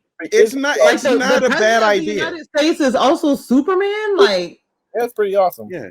It's not a bad idea. Don't get me wrong. It's not a bad idea. It's just when it comes to these movies, it's like, folks still want you to do right by Clark Kent first. Yeah. Before we get to this point. Because it's like, look, Superman is a character that's arguably still like the most iconic comic book character of all time. And obviously you are going to parallel Superman with Clark Kent, and this, that, and the third. And the thing is, we still haven't seen a Clark Kent done justice yet? And did you still have someone who still wants to play the role? And you guys aren't taking advantage of it, because I believe like one of the reports that came out was they essentially handpicked the people who are definitely staying, which is Gal Gadot, Jason Momoa, and Ezra Miller. They were handpicked to stay. Sorry, I had to throw that in there. I know, but they were handpicked to stay. So obviously, since then, there's been speculation of, at this point, it's like, okay, Henry Cavill apparently is kind of seeing the writing on the wall, and just like, there's been speculation like up the wazoo at this point, even to the point where they're saying, and it could be true. There's a speculation that apparently Marvel Studios may be interested in casting him for a role. He more than likely probably has talked to somebody, so I'm sure he has. Yeah. At this point, because it's like, dude, like literally, like Henry Cavill is literally a hot item for you guys to utilize, and you just won't for whatever. He's a comic hero in some capacity, whether he's DC or Marvel. I mean, he could play a good comic hero if done correctly. So he's just good. Most definitely. So like that's kind of what I have to say on that. I just don't think this is a smart move. If they wanted to do like an animated movie on it or whatever, fine. But I just think that like as far as like the cinematic movies goes, leverage, like, dude, this is unearned. Like, you guys haven't earned this yet. And it's like it's superseding stuff that you guys still have yet to do by these characters. I mean, there's a reason why your first Flash movie is Flashpoint. Like, you guys screwed up like a long time ago, and your first Flash movie that has been in limbo for 3.5 years, I think it's been in limbo for 2.5 years roughly, and his first movie is going to be Flashpoint. That's an issue. Now, I will be okay with the Flashpoint movie if, when the Flashpoint happens, Ezra Miller gets blipped out too. I'm just putting that out there. Let's just hope that in the long run that Ezra is written a lot better. Because and he runs better. He gets his arm formed together in Flashpoint. Like he definitely needs to get his running stride straightened out. Like, I don't. It's something, but yeah, like that's what I got to say as far as the Superman thing goes. It's like you're doing something. See, I didn't know it was another Cal. I thought it was Val or somebody else. I didn't know he was briefly Cal. used. Like, it wasn't like a character that was like used extensively. He was only just used like during like another crisis event. Actually, and so would they be doing that story, or do we not know? We don't know. We don't know. Like basically like Ta-Nehisi Coates basically assigned on to write the film, and they said that the idea is to write a Kal-El story with a black character. Yeah. That's essentially what was said. So it's supposed to be Earth D.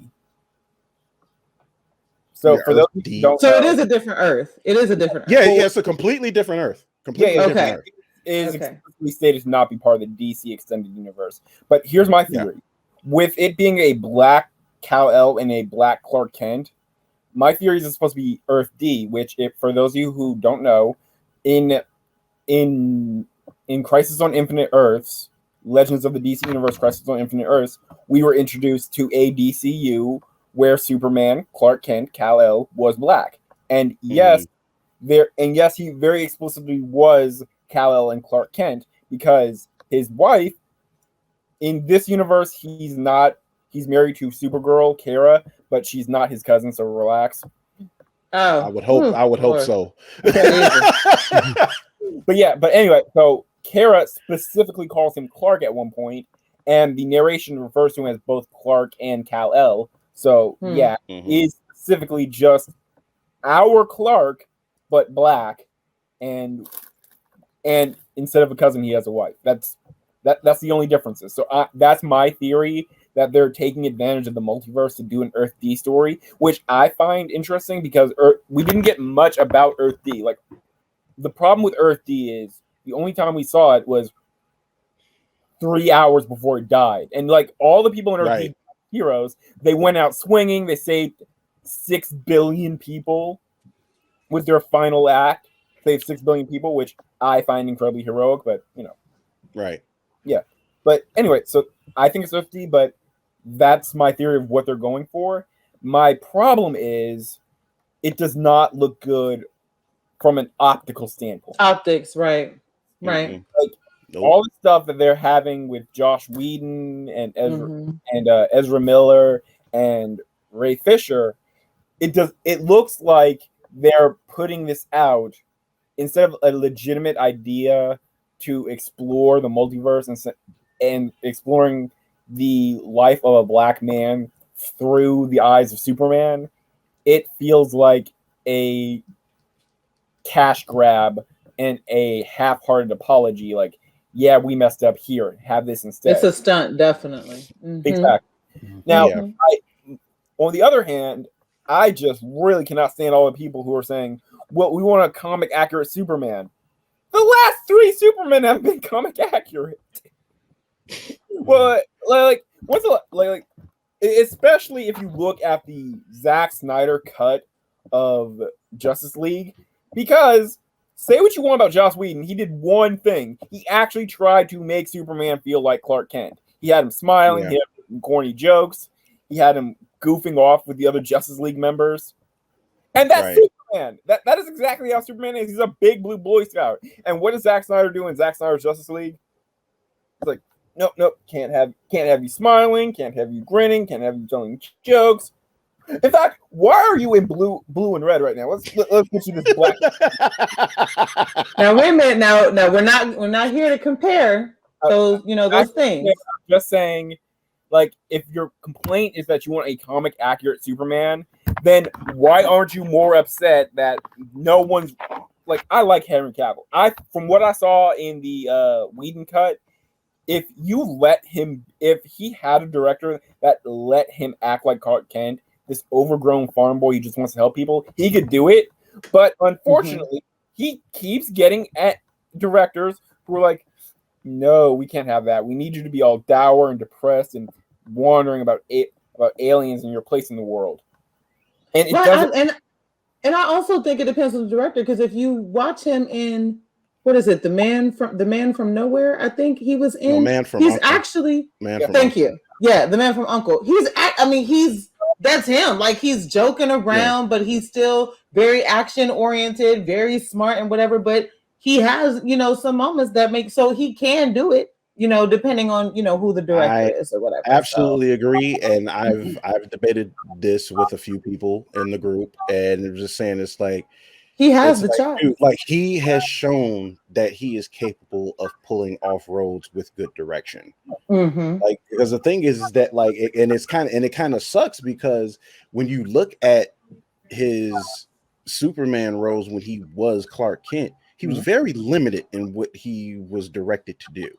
Yeah, and even when you see shades of it in like Man of Steel, and it's like you see shades of it, but it's like, again, you see more of him in other roles, because it's like, again, a lot of times with a lot of film directors have to understand is that a lot of times you have to play to an actor's strengths.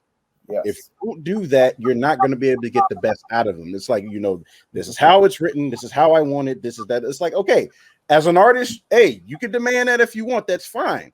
But the thing is that, like, if something isn't working, and like, if you can't like really like go beyond, like, if your ego's too big to not go beyond your own vision, it's like you have to be able to play to people's strengths in order to pull off certain roles. And it's like, I really feel like at this point, Henry Cavill as Superman is probably like one of the biggest missed opportunities right now since Man of Steel ended, because they had a lot to go off from with Man of Steel. You mean like to give him another movie to let him expand on what he's already done? Yeah, to give him that shot to really grow from that. And it's I really agree. I feel like that is like the biggest missed opportunity right now. And I agree. Here's the thing. We know that there are people who work for DC who can write Henry as Clark Kent because we saw an animated version of that with the Man of Tomorrow movie. And that is one of the best Superman origin movies I've ever seen. Because for one, they use Parasite. They use somebody besides Zod or Luthor, which is great. Right. Which is a breath of fresh air because we've seen a lot of that. I promise you, people, if you read the comics, Superman has just as good a rogues gallery as Batman. The problem is the movies never use them. Yeah. I promise. Agreed. And for two, the Man of Tomorrow movie actually puts so much emphasis into making sure you understand that Clark Kent is the person and Superman is the uniform he puts on to do his job of helping people. They put so much emphasis into making sure you understand that at his core, yes, he's this guy from another planet, but at his core, what all his personality and memories make up is Jonathan and Martha's boy, this happy, smiling farm boy who just wants to help people, who just found out when he was 16 that he could fly. And before that, he grew up as a normal kid and was like, I want to help people, but I don't know how. Oh, hey, I can fly now. This is a way I can help people. Awesome. Mm-hmm. So and I kind of love the way they touched on that in Superman and Lois series too. Yes. When he was like having a flashback when he was a kid. Like I love how they touched on that. Yes. Okay. So so it sounds like Cassio, did you want to add anything to this topic about Black Superman and well I guess I kind of agree. It's kind of out the blue and kind of one of those things where it doesn't feel like it's, I don't know, warranted, I suppose, but I would say that is it Takashi? How do you say his name? I'm sorry. Takashi. I can't remember. I'll just say damn, I said his name earlier. Taneshi Coates. Yeah, okay, Taneshi Coates. I actually had a chance to meet him one time and didn't even know who he was. Horrible. Oh wow. Oh wow. So bad. I think that his resolve to like make sure he finds a Black director is actually a really good thing coming out of this project. I think really taking a step to make an effort to give these kind of opportunities to like people of color, I think that's a step in the right direction. Actually, like, starkly stating, like this film is looking for a Black director, like this is what, so I mean in that aspect, I'm like, I think this thumbs up for them. I'm sorry, I did this wrong way. I think that's really, really, really good for that. But I want to save judgment. What I'm saying, as far as the whole Black Superman subject go, I kind of want to save judgment until I see what they're actually doing. You know what I mean? So I mean, my feelings about it are kind of like in the air. But I'm the kind of person where it's like I want to see what you do with it, and then I'll make my decision based off of that. So I mean, that's kind of all I gotta say about it. Basically, like it's one of those things. Like I said, it's kind of out of the blue, but it's like if it works, then it works. And I think it's a great thing to advocate for like people of color to get jobs like this. And then to take on these like large projects. I think it's really important moving forward. That's good. Jensen, I know you said that you talked about it before in a different way, but did you have anything you wanted to add on the topic? Did we lose light skin? This is why I have to have a good editing team because there he goes. Okay. I Jensen, had my mic when I came back muted. I mean, obviously, it's gonna happen. It's gonna happen. What they do, we'll see. I'm not gonna say I'm not gonna watch it because I will. But who they got? Coates, I can't pronounce. I'm not even gonna try to attempt to pronounce his first name because I'll say it wrong too. We'll see with him. Depending on who you are, his name ain't good in the Black Panther community right now because he retconned Wakanda's history. Mm. A lot of people didn't like what That I am privy to a little bit. Yeah, a lot of people. I think he deleted his Twitter account over that. He did. Wow. I wouldn't be surprised. Like folks take stuff like to heart, like way too which I think hard. what he But did, honestly, I think what he did was stupid. I think what he did was stupid. true. It was dumb. Wow. It was dumb. And so now his Captain America run was great. He was writing 2 or 3 comics in his Captain America run. It was real good. And I think honestly, outside of that, outside of the whole Black Panther situation, and with people that didn't know, he retconned to say Wakanda stole their land from somebody else. Oh no, that's not. Yeah, those people they stole it from are still trapped under Wakanda. They keep them locked up under Wakanda. Why? Okay, that's a whole nother podcast. But that no. Oh wow. And then just not to be I can see why people were upset. I get it. Not to be cringe, Wakanda had hidden rape camps that T'Challa didn't know about. Oh my god. They had what? Hidden rape. The R. Okay. Word. Okay. Our topic that we don't want to talk about. Okay. Yeah. All right. Yeah. Okay. He retconned all that. He added that in there, and people's like, "What are you doing?" And then you got some people's like, "Oh, well, they could change what they want to." Nah, man. No, just some stuff. Yeah, some stuff you can't touch. It's been like 6, 7, 8 writers, maybe more since he got there. None of them said that. And then even still, Colt's run is the only one that even brought that up. Even they did a welcome to Rise of Black Panther that went over his history, wasn't even brought up. So I think that's I think it's kind of like an isolated thing, So, but yeah, his I think he do good, but he's gonna have to win a lot of people over because what he did with Black Panther, I can say that. So what you're saying is we have to not only see who gets cast, because that's another thing, but we're also going to have to see what the story is. Yep. Because and make okay. Oh, great. But what I hope he does is talk on all the other Black Kryptonians that left Krypton and never was heard from again. Like they left pretty much when Superman's dad was like, "Hey, it's this. We have a problem here. We need to take care of it." And everybody else was like, "Nah, it's what it ain't that big deal." They were like, "We're finna get up out of here,"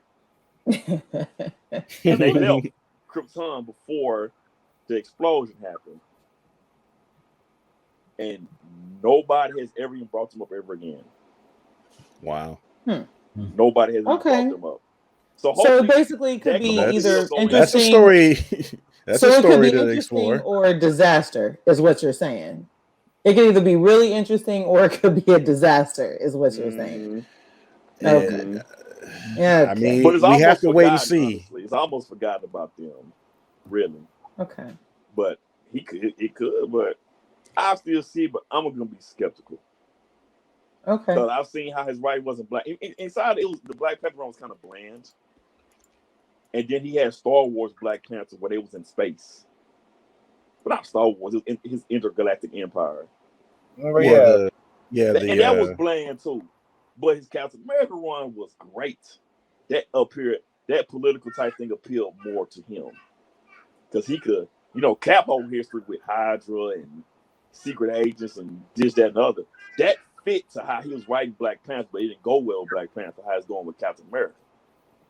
Mm-hmm. And so, yeah. Well, that's an interesting fact I didn't know. So wait and see approach. Wait and see approach. Okay. It's gonna be like always. Jordan, it's gonna be Michael B. Jordan though. No, he the Lord. man. He is the man right now, and I wouldn't be mad if I was Michael B. They came in. I'm like, yes, I'm getting more in the bag, and I would definitely not turn that down.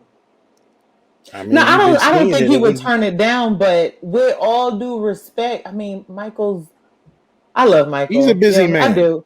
He's a busy man, but he's not the best actor. He's a busy man, but he's not the best actor. I'm sorry, he's not. So I mean, especially if this is something, I always hate it when they say we're going to do these kind of movies, but it's not going to be a part of the DCEU. There's a part of me that's like, then why are we doing it? You know, I realize that they want to make the movie, but I mean, like, we got the Batman that's coming out. That's not part of the DCEU. You know what I'm saying? Joker, not part of the DCEU.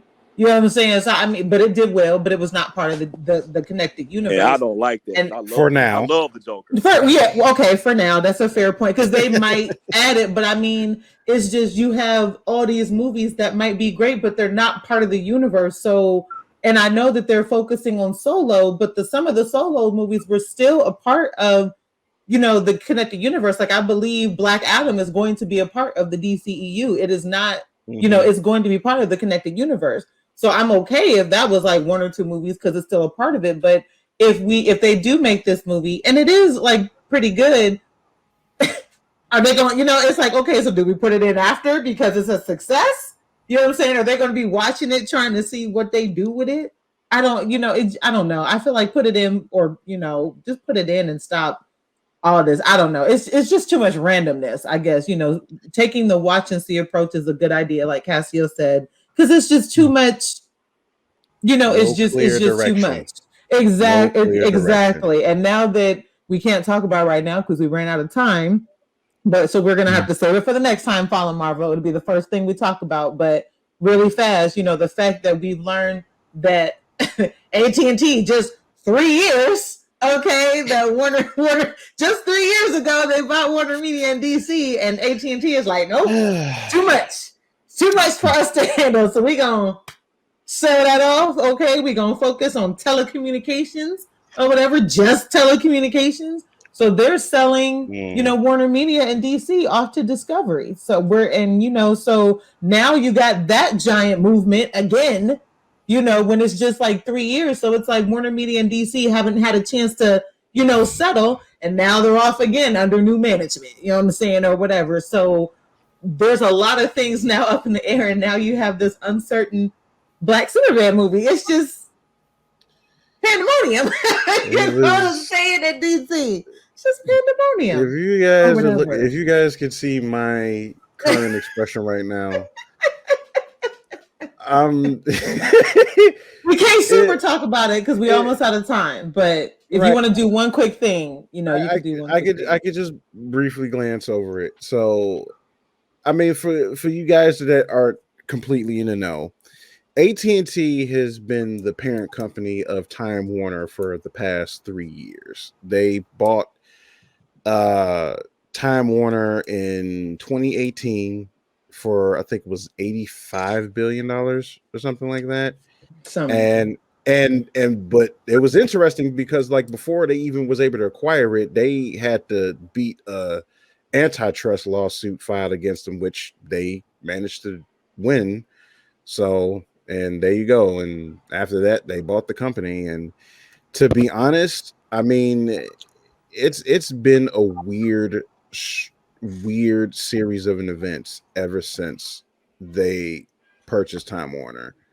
And that was probably, obviously it wasn't, it wound up being to Warner Brothers' detriment in the long run because of all the really weird decisions they made thereafter. And you know, and even with this now, it's just like this morning, I think it was this morning or this afternoon, where they confirmed that, well, AT&T was bleeding money and they weren't making back on their investments or anything like that. So they're basically are selling them to Discovery Plus, which I don't know how I feel about that because it's a weird Discovery Inc. overall is mostly just documentary and reality TV stuff. Like that's literally all their nature stuff. And nature stuff too. You know, I think like they own, I think one of the networks they own is I actually got the list here. They own Animal Planet, Destination America, of course, Discovery Plus, Cooking Channel, Food Network, HGTV, Travel Channel, TLC, Do It Yourself Network, DIY, but stand for do it yourself. Discovery Familia, the Oprah Winfrey Network's under there, Science Channel, and Motor Trend. So when you hear that list, you like, it's like HBO and Warner Media. What? So DC? Yeah, I mean, all of that is going over there. So, and the thing is, it may not stop there, because it really seemed like entities might end up getting split up with this sell. And the funny thing is like they're not even like selling it for the amount they bought it for. I think they're selling it for like half that amount. And oh no, it's more. It might be more. I forgot. Like it might have been. It's like 100 and it's like 150 billion. Yep. Hold on. I was reading it before we started. Yep. I was reading it before we started. That's what they're selling it for. Okay. I probably read it wrong somewhere then. Oh, it's okay. So, it's okay. So, but yeah, it's just like with that sell, it's just gonna be nuts. And the Warner Media CEO, Jason Kilar, it's already reports that he's already negotiating. He's already trying to negotiate his exit already as CEO of Warner Media. And for those that you probably don't know, and he'll be fine, because I think he's a board member at like other networks and other companies too, so he'll be fine. But he's the one that essentially made greenlit the Snyder Cut and made the movie slate announcement. That was him. That was all him. Like those were his decisions, and apparently neither of those things paid off, and neither of those things were able to save them from bleeding money. And 3 years later, here we are. Warner Brothers are getting passed around like a blunt right now. It's kind of telling you, like it's kind of crazy, because we wouldn't have thought that about, like, Time Warner was a huge company. Huge media company. And it's like the fact that AT&T came along and bought them, like, in the first place, to me was like, what? Like, but then they made it worse. That was the thing that is like y'all are mismanaging it so much. You took a company that honestly wasn't that bad run. They had a little bit of debt and they wanted to, get out there into, more people, extend their reach, and they get to a company that was still recovering from buying, what is it, the satellite? Who was when we? Oh my God, what is the satellite TV company that everybody almost Dish had? TV? Is it Direct TV? No, Dish TV. Well, Direct TV too. Direct TV too. Yes, okay. Direct TV. And that put them in so much debt, because that company was so mismanaged, and it put them in so much debt that they are still bleeding like from that. So when they took on Warner Media, like you said, Warner Media was like, damn, y'all run worse than we are. Or whatever. And it's just like Warner super mismanagement. Yep. And they made it worse, and they messed it up. So I mean, it's just crazy. And then the fact that AT&T will still own 71%. Even when it's sold, they'll still own 71% of the shares, and Discovery is only getting 29%. So AT&T is still going to own the majority of the shares, even though they won't own the company anymore. Now it is said that Discovery will be putting more, will probably investing more money into content for it. Probably more likely they're in like better positions for it, because I remember reading somewhere, I forget where. And a couple of people were reporting on it, because I know they were comparing it to Netflix. Like Netflix pretty much like spent, I think, like $16 billion on content, and at this point, I think AT&T, or maybe primarily Warner Media, like they were only putting like 4 toward content, which is like just wow. So, and it's like, it's just looking at it, it's just from, again, we were talking about optics, and it's like from an optics standpoint, and it's like it really doesn't look good. It doesn't look good for AT&T. It don't look good for Warner Brothers, and we really don't know what the fate of a lot of the stuff is going to be now, because it's a lot. It's going to be a lot of speculation in general, but like in this case, like it's going to be some entities that are going to go to various places at the rate that it's going. So And I Disney want might be one of them. I'm just saying. Yeah, I mean, and you never know. I want to pause on this one because we are out of time, but we gonna start with this on our next podcast, because we do have to talk about the breakup of some of the entities that Warner Media owns, and what's happening with that. Hopefully, by the time we have our next podcast, more details, a little bit more about some of that be released, because there are a lot of things that are up in the air. Oh, yeah, but let's table this for our next podcast on that one, because this was definitely like huge. I mean, huge news, because when it's done, they will be like here's Disney, and here's gonna be Discovery. When before Discovery might have been like all the way out here, now Discovery is gonna be like right here, right behind Disney, because it's just behind another huge acquisition in terms of media. Right. So let's table this one for our next one, and let's go ahead and do our roundtable of our final thoughts. So Cassio, since we didn't get a chance to hear from you a lot this one, or whatever, you want to give us your final thoughts? I'm looking forward to, honestly, we didn't really get to touch on like Venom and the Carnage movie or trailer or whatever, and I'm just really excited to see Carnage finally. That's one thing I did want to kind of just comment on, was just it's awesome to finally see Carnage. I wanted to see Carnage since I saw the first Spider-Man movie. I was like, okay, so when are we gonna get like a build up to Carnage? Because that's all I want to see on the screen. I want to see Carnage. Like with Tobey Maguire first Spider-Man movie. Yeah, like Toby. Oh, yep. okay.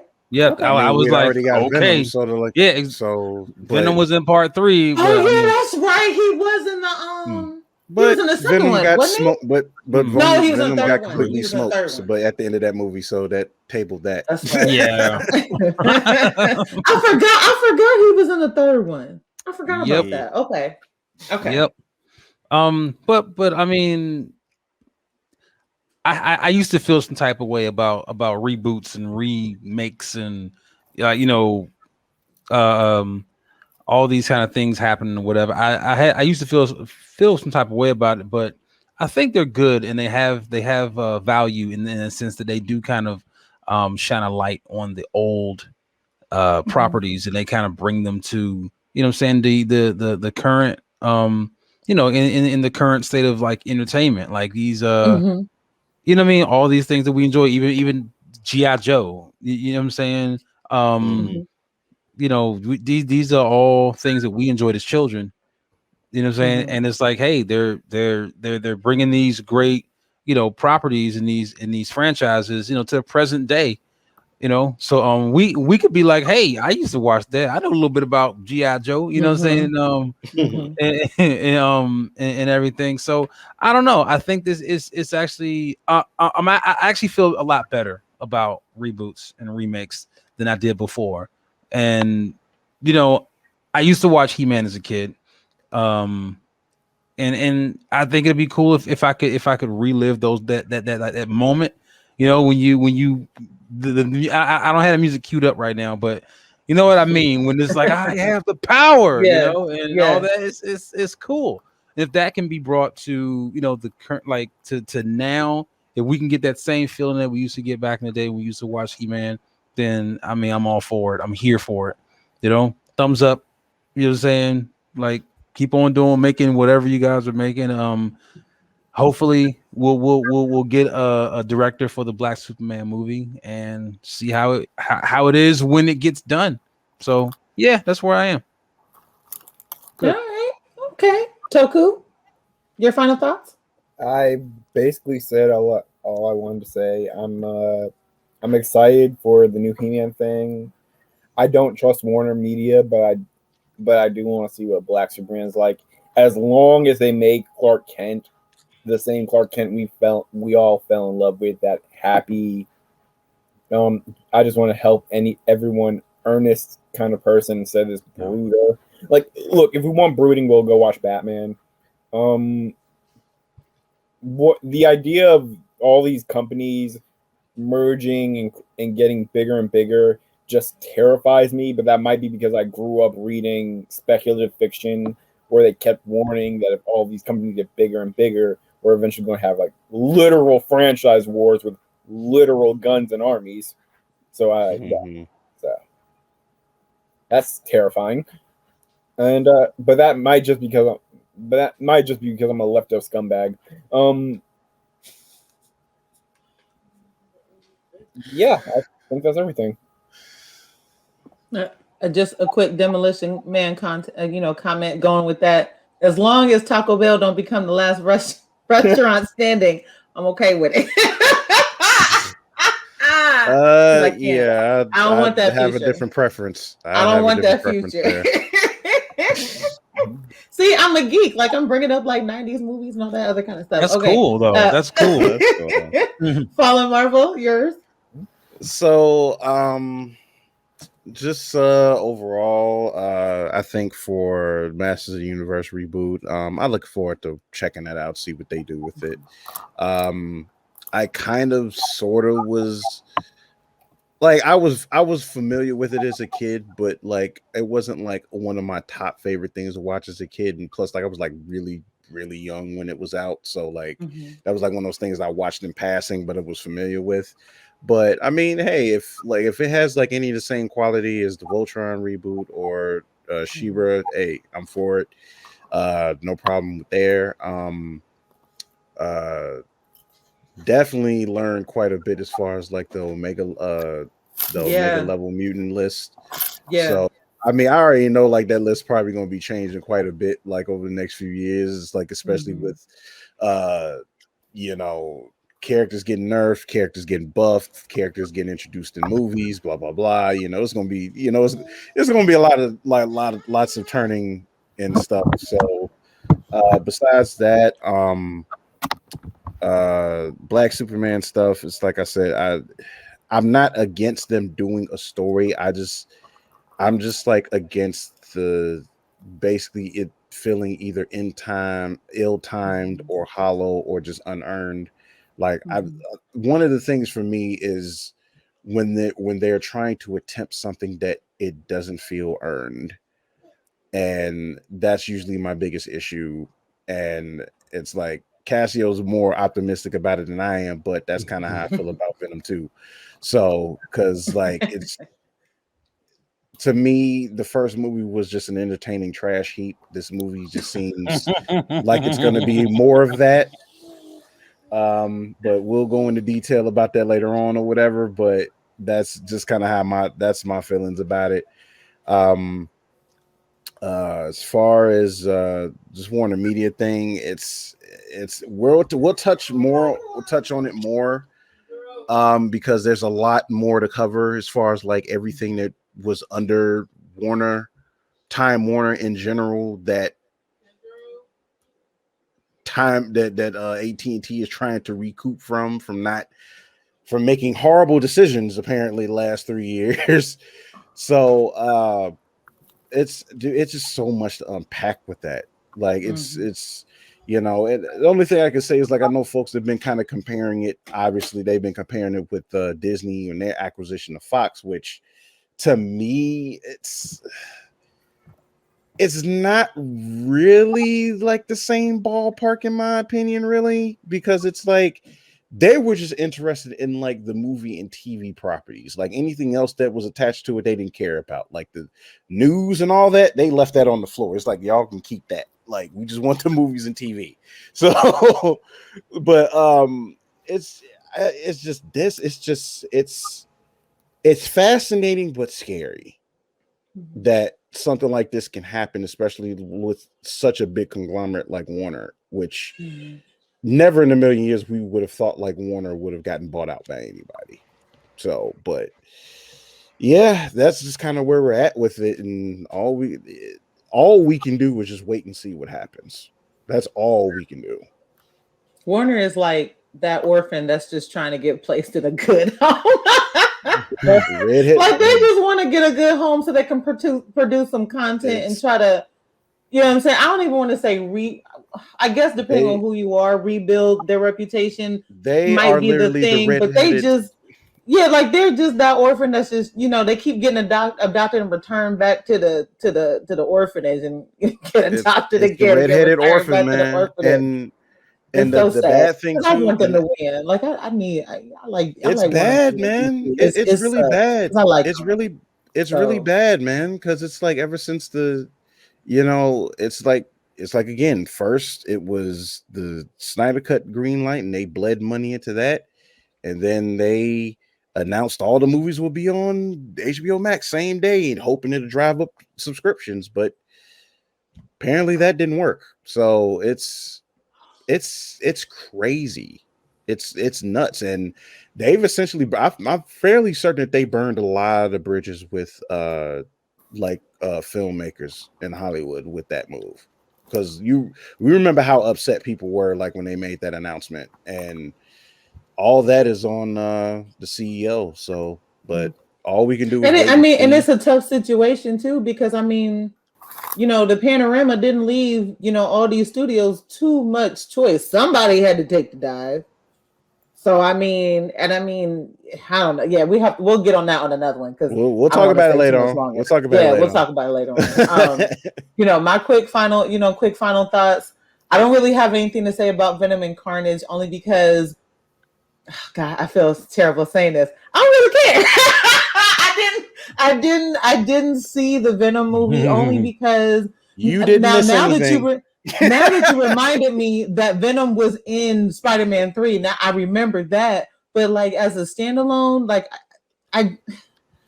he's just not one of the ones that I would go see in the as a standalone movie. So I didn't see it, so I don't know if it's trash or not. The only thing that I can say is if you want to see Tom Hardy carry a whole movie by himself, have at it, because that is what takes place. And I do like Tom Hardy as an actor. But he played that role pretty good. So I just didn't see it. Yeah. Snake Eyes. I'm one of these people where I'm kind of tired of having my mystery characters explained in movies. You know what I'm saying? Like That's fair. You know, I like with what happened with Vader and the whole, 3 Star Wars movies. We ain't need it. I honestly kind of feel like knowing about Anakin even more weakened who Vader was, and the mystery that he was in the originals and the Doom and you ain't want to piss him off, and he's just like this dude where you don't want Vader to be the one to come and see if you did your job. Like you ain't want to check in with Vader. Trash though. That's what I'm saying. I'm just saying, and when they did the movies revealing his origin, I'm like, what the fuck? You know what I'm saying? Like, what? You know what I'm saying? Like, I didn't care for it. You know what I'm saying? Like, just lazy writing. Listen, Maleficent, leave my evil queen alone. You know what I'm saying? They made her this heartbroken chick who had her heart broken by the king, and then he had a baby with somebody else, and then they made it be her who broke the curse of Sleeping Beauty. What? If it makes you feel better, the Maleficent movies are an alternate universe, not a prequel. So if that makes you feel better, it doesn't make me feel better. Only I feel you, but it doesn't make me feel better because I didn't need it. You know what I'm saying? Like I need for some of my mystery characters to be a mystery. So Snake Eyes to me falls in that category. Like, I mean, yeah, he does have a little bit of origin, he does have a story and whatever, but do we need a whole movie? Like, I don't know. You know what I'm saying? I think that's where I am with some of these characters, that I just don't feel like every character needs an origin. You know what I'm saying? And I don't know. That's where I'm at with some of that. You know what I'm saying? Maybe it just depends on the character, but like, I don't know. So we could always use more Rashikage. Now who is that? Who's that? That's the Ninja Clan that Snake Eyes and Shadow Party. Yeah, you know what I'm saying? We could always use more Rashikage.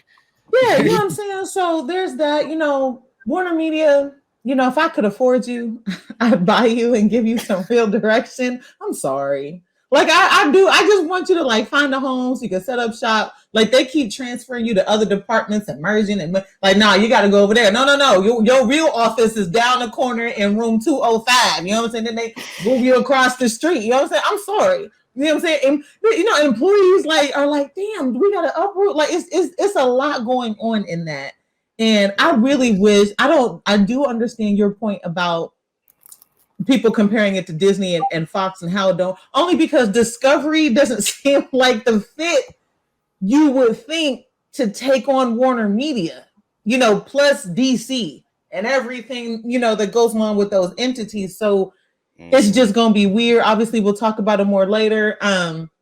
Honestly, I'm still mesmerized by Scott Summers having a portal to a whole nother dimension in his damn eyes. Okay, I'm like really mesmerized by that. I don't really read comics, but I might have to ask Jensen to let me get them copies, because I kind of think I want to read that. And then obviously I do want the powers where I can't lose. Like, I just feel like that's just fire. It might make me petty as fuck because I'm gonna be constantly switching teams, but I kind of want that I can't lose power. That seems like it might be the way to go. Mm. So I actually learned a lot on this podcast. This was a good one. The whole Black Superman thing. Again, I don't know Tanishi. I'm sorry. I listen, but I Mr. Coates. I'm gonna say Mr. Coates. I don't know Mr. Coates' writing. Obviously, listen to what Jensen said. It makes me a little nervous about having him be the person that's kind of writing this story. Because I mean, if you're gonna do an alternate universe type Kal-El, I would like it to be a Kal that we're proud of, not a Kal where we're, you know what I'm saying, like this is what they're doing, you know what I'm saying, or whatever. Like I don't want it to be that, but I do feel like it's a forced effort. Will I watch it? It depends on who they cast and what the story is. I am a DC girl, so I'll probably watch it, but it's a stunt. You know what I'm saying? And I just wish it was more genuine or whatever. Maybe that would get me more excited about it, but it's just not. So I guess we will have to see what happens. So with that, we're going to go ahead and wrap up the podcast. We talked about a lot. I honestly didn't think we was going to talk this much, but we had a lot to say. Always, you know what I'm saying? Expected we're going to talk a lot. I guess, and when all of us are on, when we're finally we nerds on this podcast, we gonna go on tangents. Come on now. That's true. That is very true. You know what I'm saying? Obviously, I want to thank Toku Terry, Cassio Logic, Fallen Marvel, because the is silent. Okay, exactly. You know, the Jensen, the light skinned king. I'm just gonna make his name the light skinned king. Jensen, the light skinned king, had to dip out like normal. You know, I'm still gonna work on getting him a battery extender. You know, that's on my Christmas list for him. You know what I'm saying? But I want to thank everybody for tuning in, for watching us, for supporting us. Once again, you can catch us on YouTube on our Planet EJLBN. That's Extraordinary Journey of a Black Nerd YouTube channel. We are also on Google Podcasts, and we are also on Spotify. Hopefully with plans to expand into other areas. We are working on it so we can be with you everywhere. Everywhere you go, that's where we're gonna be at. Like everywhere. So I want to thank you guys, and we'll see you next time on the Planet Podcast. Okay. Well, before we go, I want to make sure I get the brother's name right. On how to pronounce his name. Please. His correct pronunciation is Ta-Nehisi Coates. It's Ta-Nehisi Coates. Ta-Nehisi. Yes. Ta-Nehisi. Yeah, I wanted to correct myself earlier, but we got so deep in the conversation. Right. It's all good. I want to make sure before we got the podcast that we made sure I put some respect on this man's name. Yes, you know please. Thank you. Because I think we all pronounced it. I think we all pronounced it. And it only takes a little bit of time. Takashi. Yeah. Just for everybody out there, his name is Ta-Nehisi Coates. Ta-Nehisi Coates. Gotcha. Yep. Ta-Nehisi Coates. All right. Well, thank you, Cassio, thank you for that, because I definitely don't want to disrespect the man's name. So it's important. So Ta-Nehisi Coates. Mm-hmm. So yeah. All right. Good. Okay. So with that, then we'll catch you next time on the Planet Podcast, everybody. Peace. Okay. Peace.